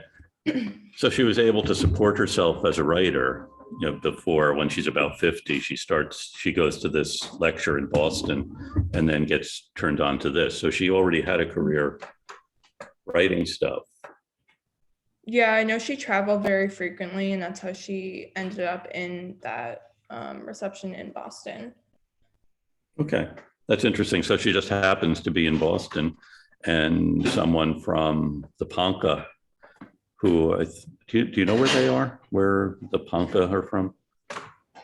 I honestly don't. I know it was held by a group. Yeah. Yeah, I think I'm the not sure where Ponca, they're specifically from. yeah, I think they're in, anyone know? I think it's Kansas or Nebraska, somewhere in there. And so a group in Boston who is interested in Native Americans has this lecture by someone from Ponca, and she happens to go, and this really inspires her and then makes her write this big book, which, as Patricia said, is still kind of being used by Native American activist groups as and then she writes a more successful book, which I guess fewer people today read the novel than read it at the time. Any other thoughts, Patricia, or any other questions for Patricia? Okay, well, thank you. That was good.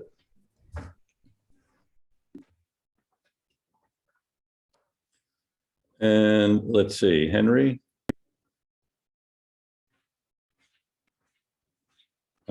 Henry, you are going to tell us about Henry Clay Frick. Clay, yep. One sec. I'll just share my screen. Okay.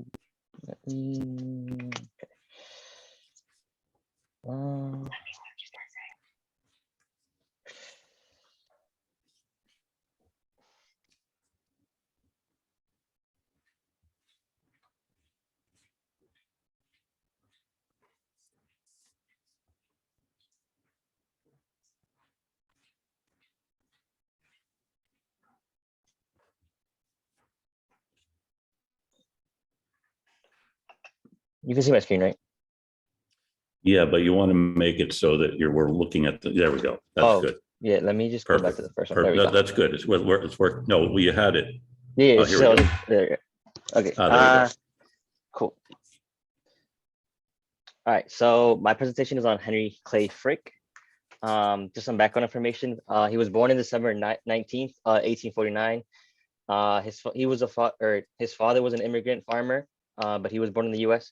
and he died on December 2nd, 1919 in New York, where he would eventually move to. He was married to Adelaide Howard from 1881 to 1919, and they had 4 children. Unfortunately, only 2 of them lived to adulthood, but he did study at Otterburn University. And just some background information on his career.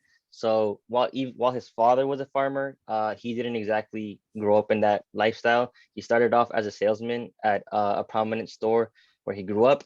And then eventually he married his wife, and his father-in-law had a whiskey dispensary. And so he became the bookkeeper. And through that, he learned a lot about financing, and he carried that throughout his life and became a really good accountant and used that when he became more of a businessman. And so after he learned about accounting and bookkeeping, he started to get into industrial life. And so throughout his career, he was an American industrialist, a financier, and a patron. And so overall, he became a successful businessman. So he founded the H.C. Frick company, which was focused on coal. So he opened a lot of coal mining and he made a lot of ovens. Eventually, he got to a point where he had thousands of ovens, and he was providing over, I believe it said 80% of the city's coal. And so he built that business up himself, and eventually, because Carnegie was also in the same area, and they were almost, his coal factory was right near or right next to Carnegie's steel company. They eventually joined forces and became partners and associates. And so he also joined Carnegie Steel Company and became the chairman of that company as well. And so after investing in his, just to show how successful he was, after investing in his coal company, which he opened by himself through his life savings, he became very successful, and he eventually bought his own home, his first home, which was worth 25,000 in 1882, which would now be worth around 600,000, which just shows the rise and the success coming from nothing, like almost the rags to riches story, coming from an immigrant farmer to now becoming eventually a successful businessman. That's good. Can you just back up for a sec, Henry? Yeah, sure. When you said he had all of these ovens, what do you mean? So it was kind of confusing too, but from what it seemed like, he had like a coal mining company, and it seemed like they were like burning the coal and I guess providing almost like, I guess, energy to just places around the city where he lived, is what it I seemed think like. it's actually something a little bit different. I think you're on the right track. It's not necessarily just providing energy, but coke is a byproduct of coal manufacturing, and it burns at a higher temperature. So he's taking the coal that he's mining, I think, I could be wrong about this, and in this process of burning it, they're actually turning it into coke, which has it burns hotter. So it can be used in these other processors, like the one with Carnegie. You know, Carnegie, you're going to tell us, I think, a bit about what Carnegie does and what his business is. Yeah, for sure. Yeah, it was kind of confusing because they were using coal and like coke interchangeably, which I had never really heard of coke like that. So it was kind of confusing. But yeah, so yeah, getting into his relationship with Carnegie, I mean. So the two started their partnership in 1882, and they eventually combined their two companies. Although Henry was he had more of a managerial role, while Carnegie was the owner. But Frick became, or eventually they kind of, Frick started to disagree and became almost disenchanted with Carnegie. And so eventually Carnegie made him an honorary chairman, because eventually he kind of wanted to like distance himself from Frick and kind of slowly but surely kind of just boot him out of the company. And so Carnegie eventually got to the point where he abolished Frick from the 8C Coke Company. And so this kind of got into a legal battle where Frick took Carnegie to court, and eventually they had to reach a settlement where Henry received 30 million, and then Carnegie just kind of stayed with the company. And then Frick was no longer part of the company, and instead became one of the directors for JP Morgan, which was a bank that was up and running in New York, or it was new at the time in that area. And so just to get into a little bit of the controversy for Frick, as he was a pretty controversial figure in his life. So Frick became a very controversial figure because of his outlook on labor as a boss. So Frick was against organized labor, and he was also adamant and refused to hire union workers at his coal mines. So he's heavily against union workers. And this would eventually lead to the infamous Homestead Strike of 1892, as there was so a lot of the employees wanted a union, and eventually they were able to work up a contract that gave them a union. But eventually the time came when they had to renegotiate the contract. And so Frick wanted to destroy and break and kind of separate the union. And so in order to do this, he just was adamant about not being willing to negotiate or even meet with union workers. And so he did this a lot in order to just increase the company's earnings. And so he did this before too. He would lower wages or evict people, all just to continue to make more money. And so when the time for renegotiating the contract came up, he refused to meet with the union workers. And so this eventually led to what was infamously called the Homestead Strike, where the employees all went on strike to go against Frick for not wanting to renegotiate. And so Frick refused to negotiate, and what this led to him shutting down the factory, just to not want to deal with or even entertain the workers.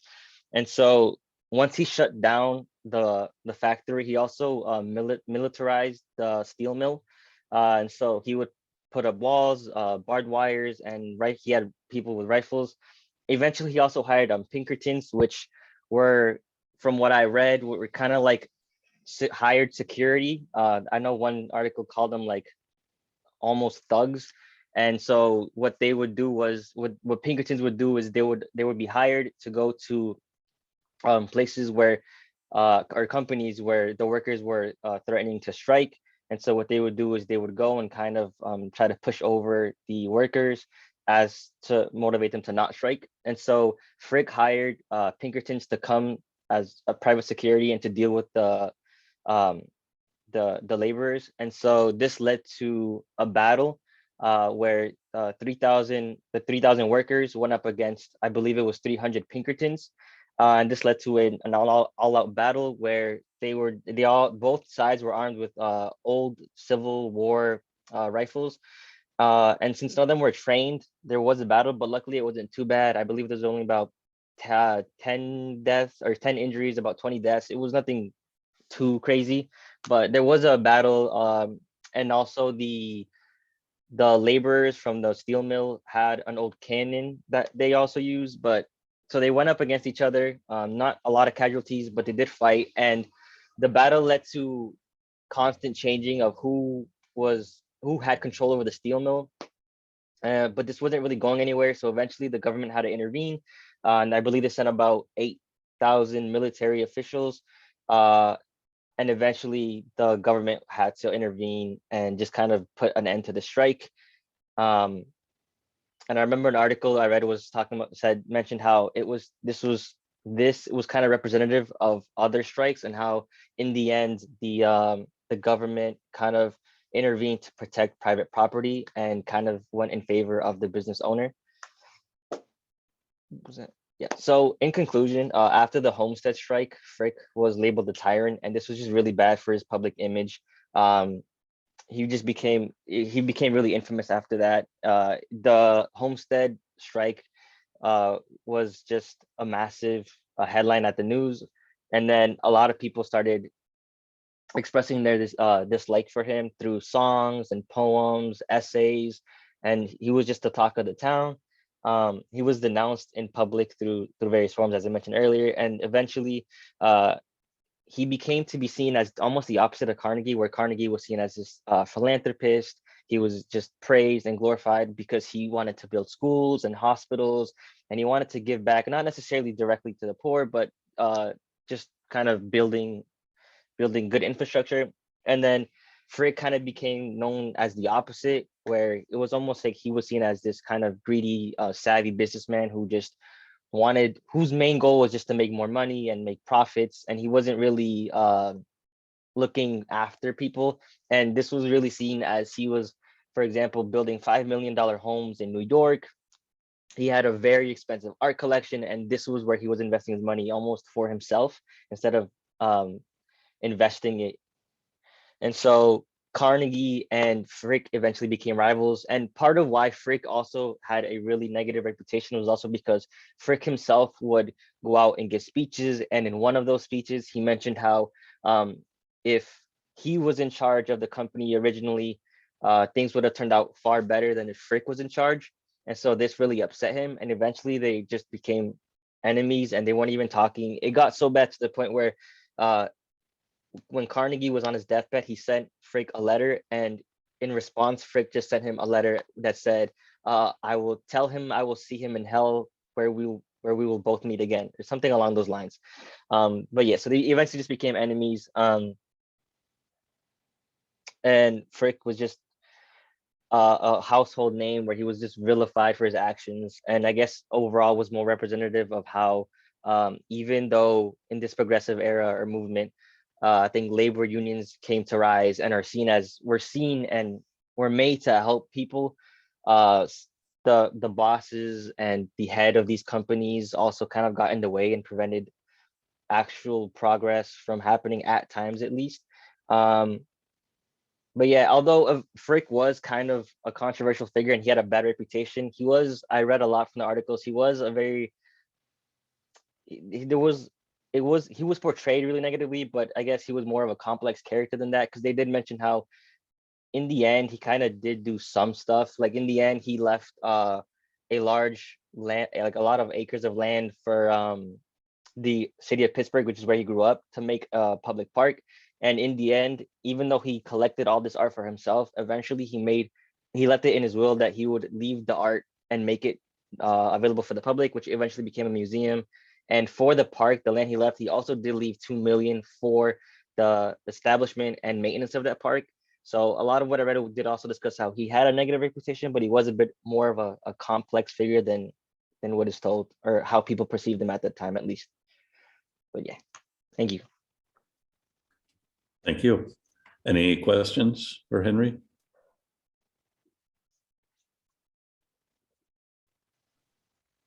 Yeah, the Frick collection, which I believe is at the Metropolitan Museum in New York. Interesting. I do know during the Homestead strike, he does become this vilified, well, he is this vilified character. And I like the fact that at the end of his life, he knew where he was going and was telling Carnegie that he was going to the same place.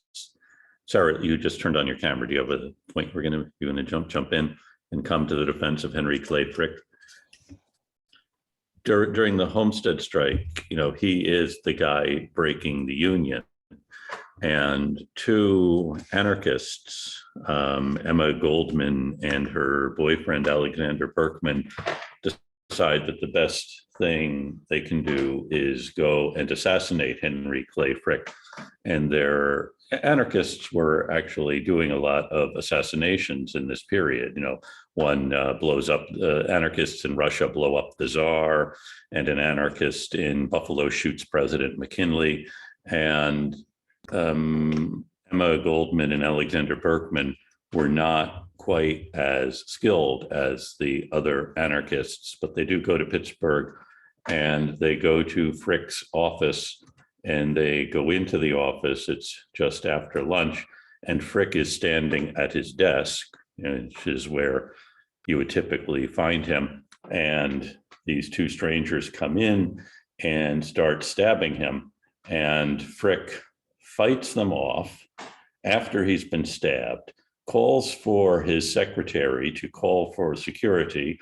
And so Berkman and Goldman are restrained by security and by Frick, and then they are led away. And what do you think Henry Clay Frick does next? After these two anarchists who have come in to stab him are being led away to be arrested, and actually they both will spend, Berkman will spend time in jail, and Emma Goldman wasn't, maybe it was just Berkman who went in as a way of impressing Emma Goldman. And what would you do after you've been stabbed by someone who comes into your office? And I think this story tells us a lot about Henry Clay Frick.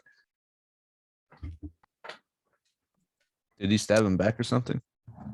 No, he didn't. That was to be a good guess, but no, he didn't have a knife. And by this time, he's fought him off, by the way. He's been stabbed, but he's fought the guy off. Security comes in, wrestles the guy away, takes him off to jail, and Henry Clay Frick goes back to his desk.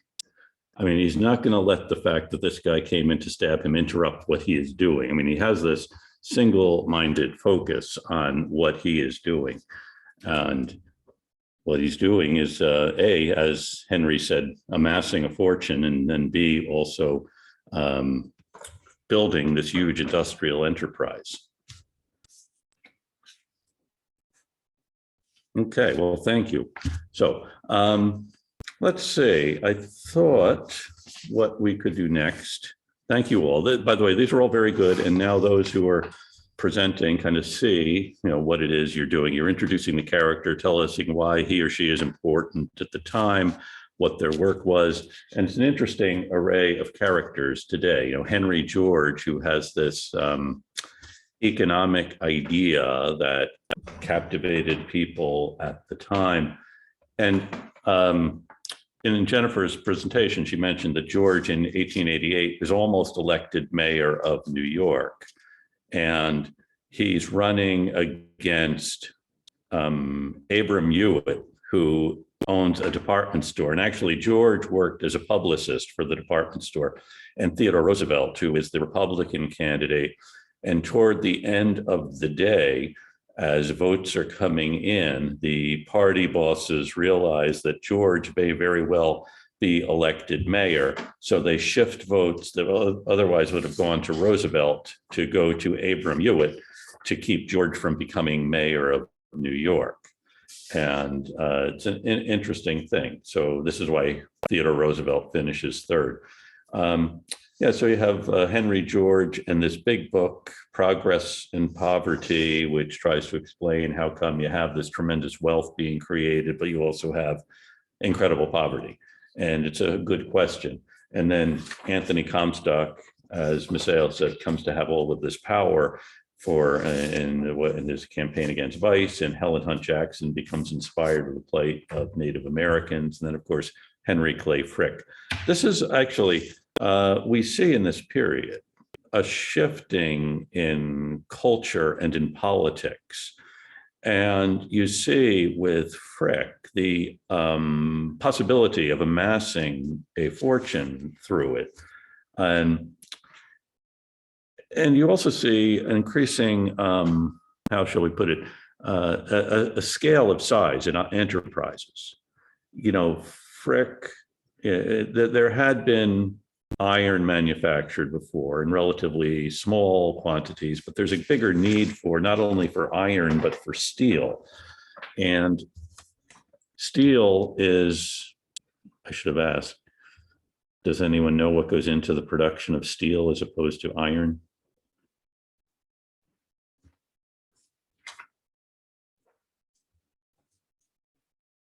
And why steel might be more useful in certain things?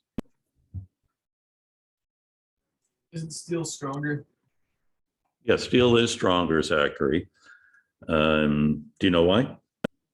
Or does anyone know why? Is it like mixed where iron's just iron, but steel is like iron and something else? I don't know what the other elements Yes. I'm pretty sure isn't it ionized with like carbon or something? Yes, whereas steel is mixed with carbon or ionized with carbon, which makes it somewhat stronger as well as somewhat more flexible. And iron, doesn't bend. Steel does somewhat. And so with steel, you're able to make taller buildings as well as, stronger buildings, as well as railroad lines and other things. It has more capability than iron does. So it makes it really, and Carnegie doesn't invent the process. He does bring the process over from Germany, the Bessemer furnace that burns at a higher temperature than a standard furnace. So actually you can do this ionizing more and produce better steel in a Bessemer furnace. And that's really what Carnegie is doing. And you can see why there's a natural initial affinity between Carnegie and Frick, because Frick controls the coal. And then from the coal, you make this coke, which is a higher burning thing. So yeah, so that's, and with this change in this period, you also have the creation of kind of bigger industrial enterprises. Last time I talked a little bit about John D. Rockefeller, and the Standard Oil Company is really a model of this new kind of industrial enterprise where Rockefeller comes to control all aspects of the industrial production. Before there might have been someone who drills the oil and then someone else who refines it and then someone else who ships it. And Rockefeller controls all parts of this. And similarly with Carnegie, you would have had one person with an iron foundry, another person getting the iron ore, and another person, providing the coal. But the company that Carnegie and Frick creates is doing all of these things. And then that company ultimately becomes U.S. Steel after Carnegie forces Frick out and then sells it. So you have the bigger industrial enterprises, the kind of thing that Rockefeller was doing, by the way. Most states have laws against monopolies because it was thought that a monopoly is something that can restrain trade. And when someone has a monopoly, they can control the price. They can set whatever price they want. So typically we like competition because that forces different people to, it forces, well, it often gives you a better price. But what happens in this period is Rockefeller realizes, he can drive every other person out of business, which is one thing he does do in some of these industries he's doing because he becomes bigger, he can lower the price, and then that forces everyone else to lower the price. And Rockefeller, because he's bigger, can afford it and they can't. Or they can say, well, why don't we just work together? And they form a trust. That is, you have a board of directors for this company and a board of directors for this company, and both companies form a trust, a limited partnership trust, which ultimately controls both companies. Now, the idea of a trust, it is a form of monopoly. And what happens in the 1880s is the state of Ohio says that Rockefeller's Standard Oil Company actually is a trust. So it can't operate under the laws of the state of Ohio. And what Rockefeller does then is simply move to New Jersey. And there's a Standard Oil Company in Ohio, but then there's Standard Oil in New Jersey, which has different laws governing corporations. And that's actually the overseeing entity behind the entire Standard Oil enterprise. It's a relatively complicated thing. And I know I'm probably making it more complicated as I try to explain it. But in some industries, a bigger industry actually makes more economic sense. Rather than having lots of little producers, having one producer actually could make it more efficient. It also means whoever is producing it might be able to charge whatever they want, but on the other hand, they're operating more efficiently, which means they don't have to charge as much as if it's one guy who has to make a living doing this, and then another business has to make a living doing that. So anyway, one thing you see in this period, and it's essentially because of the nature of things being produced, you have bigger corporate enterprises. And in some cases, it makes sense. One of the biggest that's formed in this period is the Bell Telephone Company, when Alexander Graham Bell invents the telephone and then licenses the building of telephones. You have that entity. You also have the Thomas Edison building power plants to produce electricity in different municipalities. And it would make sense to have one power plant providing electricity for all of Boston, than having 10 power plants run by different operators providing electricity, each one putting in its own power lines and each one bringing in its own coal. In some cases, it makes sense to have a few big ones rather than lots of small ones. But one thing you see in the course of this is, of course, you have bigger industrial enterprises. And anyway, let's get to other changes happening. One is, and a couple of you have mentioned this, when you're talking about how people get their news, get their information, there really is an extraordinary rise in the number of newspapers in this era. So in 1870, in the United States, there were something like 574 daily newspapers. So think about that. In a population of about 30 million, there are 570 daily newspapers. By 1870, or by 1899, there are 1,600. So the number of newspapers triples in this period. And in another decade, there are 2,600. So the daily circulation of newspapers rose from 2.8 million in 1870 to 24 million in 1910. So 10 times the number of newspapers increased, when the population as a whole just about doubled. So there are more newspapers in circulation, many more. A city like Boston would have 8 or 10 newspapers, and there would be morning newspapers and evening newspapers. Why do you think you need so many newspapers? Today we have 2 in Boston.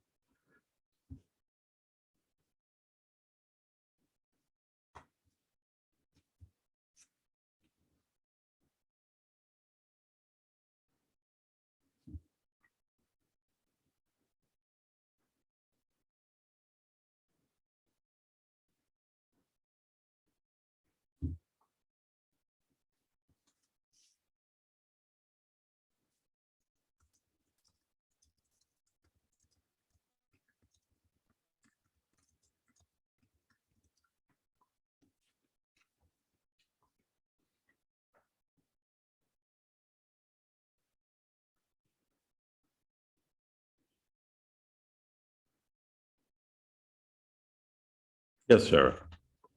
You have read a news, no, not, Hannah says not a physical one. Maren Yeah, can't remember. I read a newspaper, but it wasn't like a recent edition. It was more like from a past edition, Okay. like from like the 90s period. But Okay. yeah, so I read a newspaper, but like other than that, I get like virtual news, not like an actual physical copy. So why do you think there is a need for 8 newspapers in a city like Boston, or a dozen in New York, or in Chicago? It's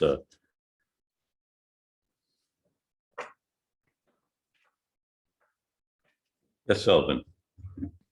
I mean, I think there's bias in news. So I think some people, like if you have different biases or differing opinions, you want to create a newspaper that kind of presents the news in a way you want, or even just gives the news you want, because sometimes people report like all the news. So some newspapers focusing on other things and different issues. Yeah, there's different ones. And by the way, the newspaper is not that you say, okay, I want to balance this, but it may be you're reading a newspaper that does reflect whatever your biases may be. This is something that was happening then. In Boston, for example, the kind of newspaper that presented itself as for everyone was the Boston Post. And it was the largest newspaper in New England. And the other newspapers were vying for different segments of the population. So, for example, the Boston Globe's real audience were Irish immigrants. And the Boston Transcript was the newspaper of the elite. It had, for example, so a newspaper that's appealing to a certain group is going to have things that will be of interest to a certain group. So the Boston Transcript actually had a genealogy column. So for people interested in their ancestry. And at that time, being interested in your ancestry was very much a Brahmin or a WASP thing, as opposed to something if you were an Irish or Italian or a Jewish immigrant or African American, you're probably not as interested in tracing your ancestry as the Brahmins were. So you have newspapers that appeal to different constituencies. And so they're, I guess in the same way today, there are probably, there are online entities that appeal to different segments, and that there are cable channels that appeal to different segments. That's something what newspapers did. And the newspapers also were an urban phenomenon because, of course, if you have a newspaper in a rural area, it's much harder to circulate.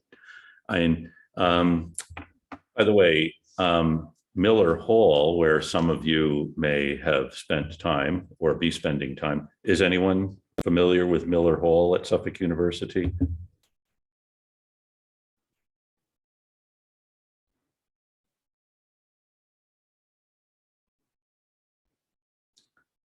And Hannah, do you know who it's named for? No, I don't. Okay. A good guess would be someone named Miller. It's actually named for a guy named Nathan Miller, who owned real estate. But Nathan Miller didn't want to sell this piece of land to Suffolk. He owned the land on it. And well, actually, he owned the building next to it and was against building a dorm there. But he also wanted Suffolk to remember a fellow named Harry Burroughs. And Harry Burroughs was a lawyer in Boston who, as a boy, had sold newspapers. And newspapers then were sold on the street. And it was an entry-level position. Usually boys would, early in the morning, would go get newspapers and then go sell them on a street corner, or in the afternoon when people are going home, sell newspapers. And Harry Burroughs started a newsboys club on the site where Miller Hall is now, because he thought newsboys should have a place to get together and not be abused and so on. So this is why Nathan Miller loved Harry Burroughs. He had been a newsboy himself, and he wanted us to remember this when we built Miller Hall. So now, and Nathan Miller will be happy that we're talking about him and Harry Burroughs here when I'm just talking about the importance of newspapers, because newspapers helped this in this time of change. They covered a lot of things. Now, they're also, if you have a newspaper as I said, you have these newsboys out on the street hawking the papers, trying to get people to buy the newspapers. You're not giving away a newspaper.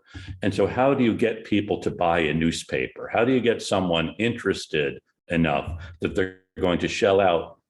And this time it was 2 cents or 5 cents for a newspaper. I mean, most of you haven't found it important enough to pick up a newspaper. I mean, newspapers today may very much have the same kinds of things you would have seen in a newspaper in the 1890s or 1900s. But why choose one newspaper over another? Or why purchase a newspaper at all? What is it that makes you want to buy it, or would have made someone want to buy one?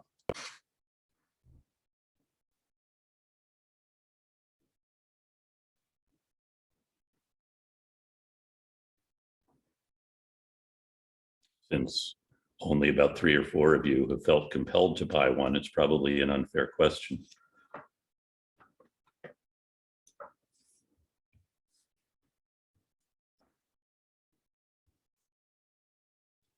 Headlines, that's a good one.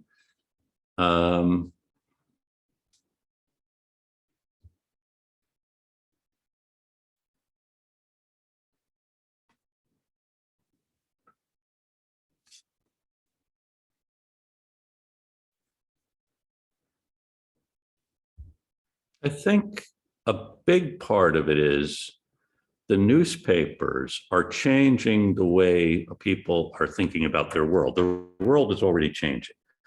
And the newspapers are competing with each other for readers.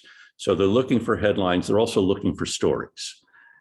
So the readers of the transcript know that every Wednesday there's going to be a genealogy column. So they're going to buy it on Wednesdays because they're interested in genealogy. Others are going to find other things. And what newspapers are really trying to do is find stories that will be compelling enough for someone to want to buy the paper. So you do see a change in journalism at this time with the rise of, I guess, what you would either call investigative journalism, that is looking for stories or looking for things that will excite people. This is why you'll see lots of, well, stories about salacious things. Well, I don't need to tell you what salacious things are, but investigations of urban corruption and about scandal or murders or mayhem. It's one of the reasons I always find it reassuring to read newspapers from this period, because it seems like there was just as much mayhem, scandal, and corruption then as there is now. So it makes me feel a little bit better about our time, knowing that these things have always been around. But you also have people making a living as journalists by investigating things. People like Ida Tarbell, who did an expose of the Standard Oil Company, or Lincoln Steffens, who wrote about city government or municipal government.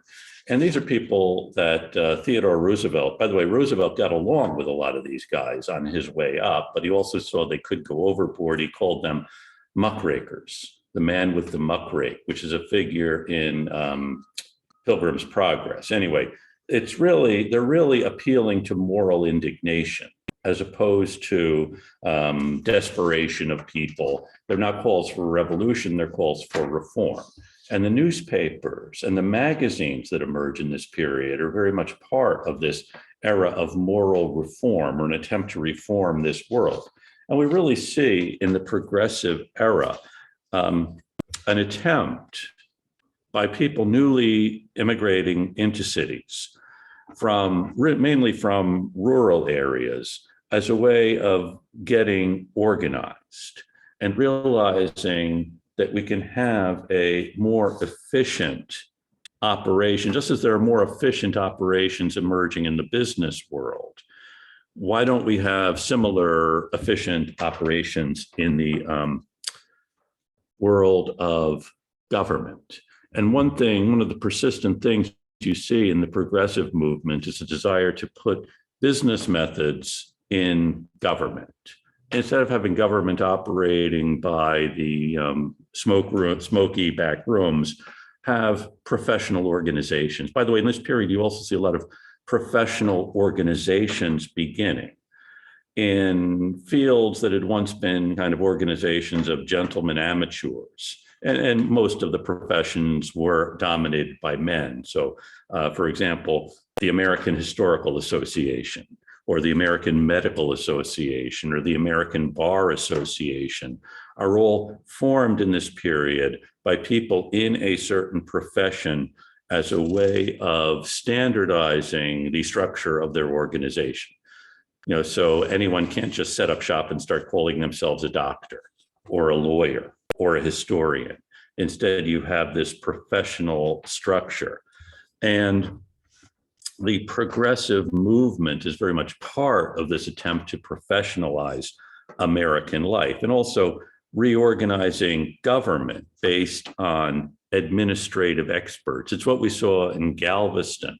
You replace the old city council dominated by blue collar workers with professionals chosen by the governor, who will then administer the city. Instead of having the city responsive to the people who live in it, you have a city being administered by professionals. This is before the era when people would get a degree from, say, the Kennedy School of Government, or a master's in public policy from Suffolk. You have people who are professionals in other areas being tapped to be professionals in administering the city government. So by World War I, as I said, about 600 cities have this form of government with a city manager or a commission running things, as opposed to having politicians running it. We're trying to replace these ward-based politics with citywide elections, in addition to having, in a city like Galveston, where you have the city administrators appointed. Most cities adopt a citywide election for the city council, as opposed to having wards choosing their representatives. Just as an example, in Galveston, 4 people running for the city council. Once it was reorganized, they change it. Initially, the governor appoints the people administering the city. Then there's a lawsuit, and then they go back to having the people elected, but they're elected citywide as opposed to from wards. And 4 of the people carry their ward, but lose in the rest of the city. And 3 of them win in the rest of the city, but not in their own ward. And the idea the progressives have is you don't want to have a member of the city council just responsive to one group in one neighborhood. You want them to be citywide. That's a major change. Citywide elections as opposed to ward-based elections. And you also, the progressives propose, a number of you have mentioned some of the things they propose. One is to reduce the number of offices that are elected. In Boston at this time, not only would the city council be elected, you would have 3 members of the city council from every ward. And you also would elect the registrar of deeds and the clerks of the court, the coroner, and other offices are elected, which means there are a ton of political offices that are elected. The school board was also elected, or school committee. And by the way, this is one reason why in Boston, in the 1870s, 80s, 90s, women voted for the school committee, because it was thought women are much more involved in their children's education than men are. So we'll let women vote for the school committee because they should have some control over what's happening in the schools. So the progressives, though, say, well, why the registrar of deeds should be someone who knows something about registering deeds. Does anyone know, by the way, what the registrar of deeds does?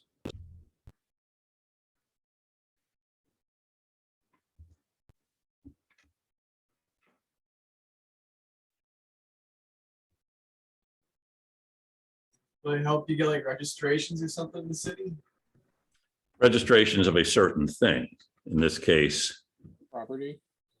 Property, exactly. Yeah. So if you go to the Edward Brooke Courthouse, Aaron, were you going to weigh in on what registrars of deeds do? I'm assuming that they just oversee the recording and transfer of property or whatever's being recorded at the registry of deeds. Yes, exactly. And it's an elected position. And whoever is elected does appoint people then to do the actual registering of deeds, recording transfers of property, and so on. It's in the Edward Brook Courthouse. And the current registrar of deeds is a fellow named Stephen Murphy, who for about 20 years was a member of the Boston City Council. And then he saw a registry. He's now the registrar of deeds. I believe John Nucci at one time was the registrar of deeds. It's actually not a bad position to have, and it's a good good thing to administer. Clerks of the court also are elected. We no longer elect the coroner or other offices. The sheriff is elected. The progressives want to limit the number of these elected positions because then they thought there was too much opportunity for graft, and instead you'll have someone who I guess knows enough about registering deeds to be the registrar. Of course, not having the positions elected means it removes it from how do you control someone who isn't subject to election? That's the other side of that particular coin. They also want a secret ballot. At the time, the parties would print up ballots, so you would take the ballot down and cast it. Or you would vote and everyone would know how you voted. A secret ballot and a ballot that isn't printed up by the party does take that control away from the party. And so a lot of this is aimed at taking control away from the political parties. Primary elections, as opposed to having, a party committee choose who the candidates are. And it's meant to break the power of politicians and the party bosses, and initiatives and recall elections, other things that happen in some places, not here. And also, as I said, replacing elected selectmen, aldermen with a city manager, and having nonpartisan elections of city-wide councilors to break down the direct connection between people and their representatives. And they also propose a number of constitutional amendments. Some of them pass and some of them don't. One is a direct election of senators. So instead of having the state legislature choose the 2 United States senators, you have the senators elected. And that goes into effect in 1912 or 1913. Also a constitutional amendment allowing an income tax. The major source of revenue for the federal government was the tariff, which meant that every year Congress was consumed with an argument about what the tariff rates would be on various things. So it was thought by having an income tax, you're going to take away the power from the sugar trust, the whiskey trust, the Standard Oil Trust, who all want to fix tariff rates, and instead an income tax so that we're not going to have the same kind of dominance of Congress by special interests. An amendment to abolish child labor, that is, prohibit the shipment of goods in interstate commerce that are manufactured by the labor of children. That one doesn't pass. The direct election of senators does, the income tax does, votes for women does, prohibition does, child labor doesn't. And the progressives also favor creating regulatory agencies to oversee the business world. There had been a big argument about this, as you have railroads and trusts and other entities growing in the late 19th century. Is there any, states can have laws prohibiting monopolies, but someone like John D. Rockefeller simply moves his headquarters to New Jersey to get out from under the rules of the state of Ohio. And the Supreme Court had said states can't set rates on railroads that are involved in interstate commerce because Congress controls interstate commerce. And different states had different reactions to regulation. The state of Wisconsin has the state legislature set rates for railroads. And it's called the Potter Law because it was a state representative named Potter who sponsored it. And they said railroads can only charge this much for shipping goods this distance. By the way, what do you think the railroads are going to do when the state starts setting the rates it can charge? What would you do if you're a railroad?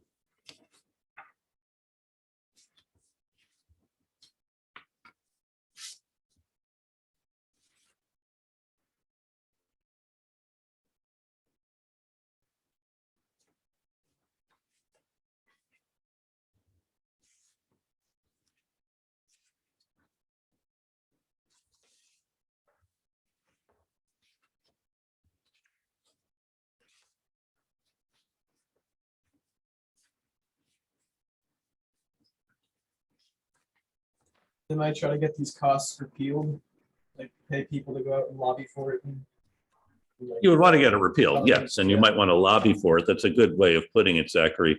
And of course, one way they're going to lobby for it is by bribing the legislature, but that's a story for another day.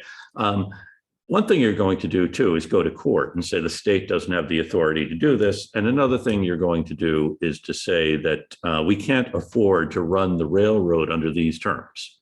So you're going to cut service and say it's because the state is imposing this burden on us. And you're going to do these things that are going to get the state to rethink having you pay, what rates you can charge.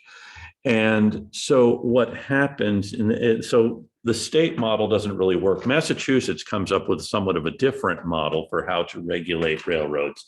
In Massachusetts, this is in the 1870s, the state appoints a commission, and the commission includes people from the railroad industry to decide what the rates should be, what the service should be. And so this is mainly for freight, railroads carrying freight, as opposed to passenger trains. So you have the state model where the legislature does it versus a commission. And the commission model becomes the one most states use, as opposed to having simple popular control over railroads. And in the late 1880s, Congress creates an interstate commerce commission to regulate rates on trains involved in interstate commerce. So that's something as a way of allaying the industry doesn't want to have the legislature determining what its rates are, because no one in the legislature really knows what its rates should be. And that becomes more of the model. Now, on the other thing about trusts, John D. Rockefeller simply moves his operations to New Jersey when Ohio says you can't have a trust here. And in 1890, Congress passes an antitrust act that prohibits any combination in restraint of trade. So if Standard Oil becomes a monopoly, then could it be a combination in restraint of trade? Unlike the Interstate Commerce Commission, which the railroads would come to to determine if their rates were sound, the Sherman Act, you have to have someone bring a suit against this combination in restraint of trade. And the first big suit under the Sherman Act is in 1895, and it involves the Sugar Trust, which controls 95% of the sugar being manufactured in the United States. And the court in this case says the Sherman Act doesn't cover the production of sugar, it covers the selling of sugar. And the fact that one company controls 95% of the sugar being produced in the United States doesn't mean that company has control over the shipping of sugar between state lines.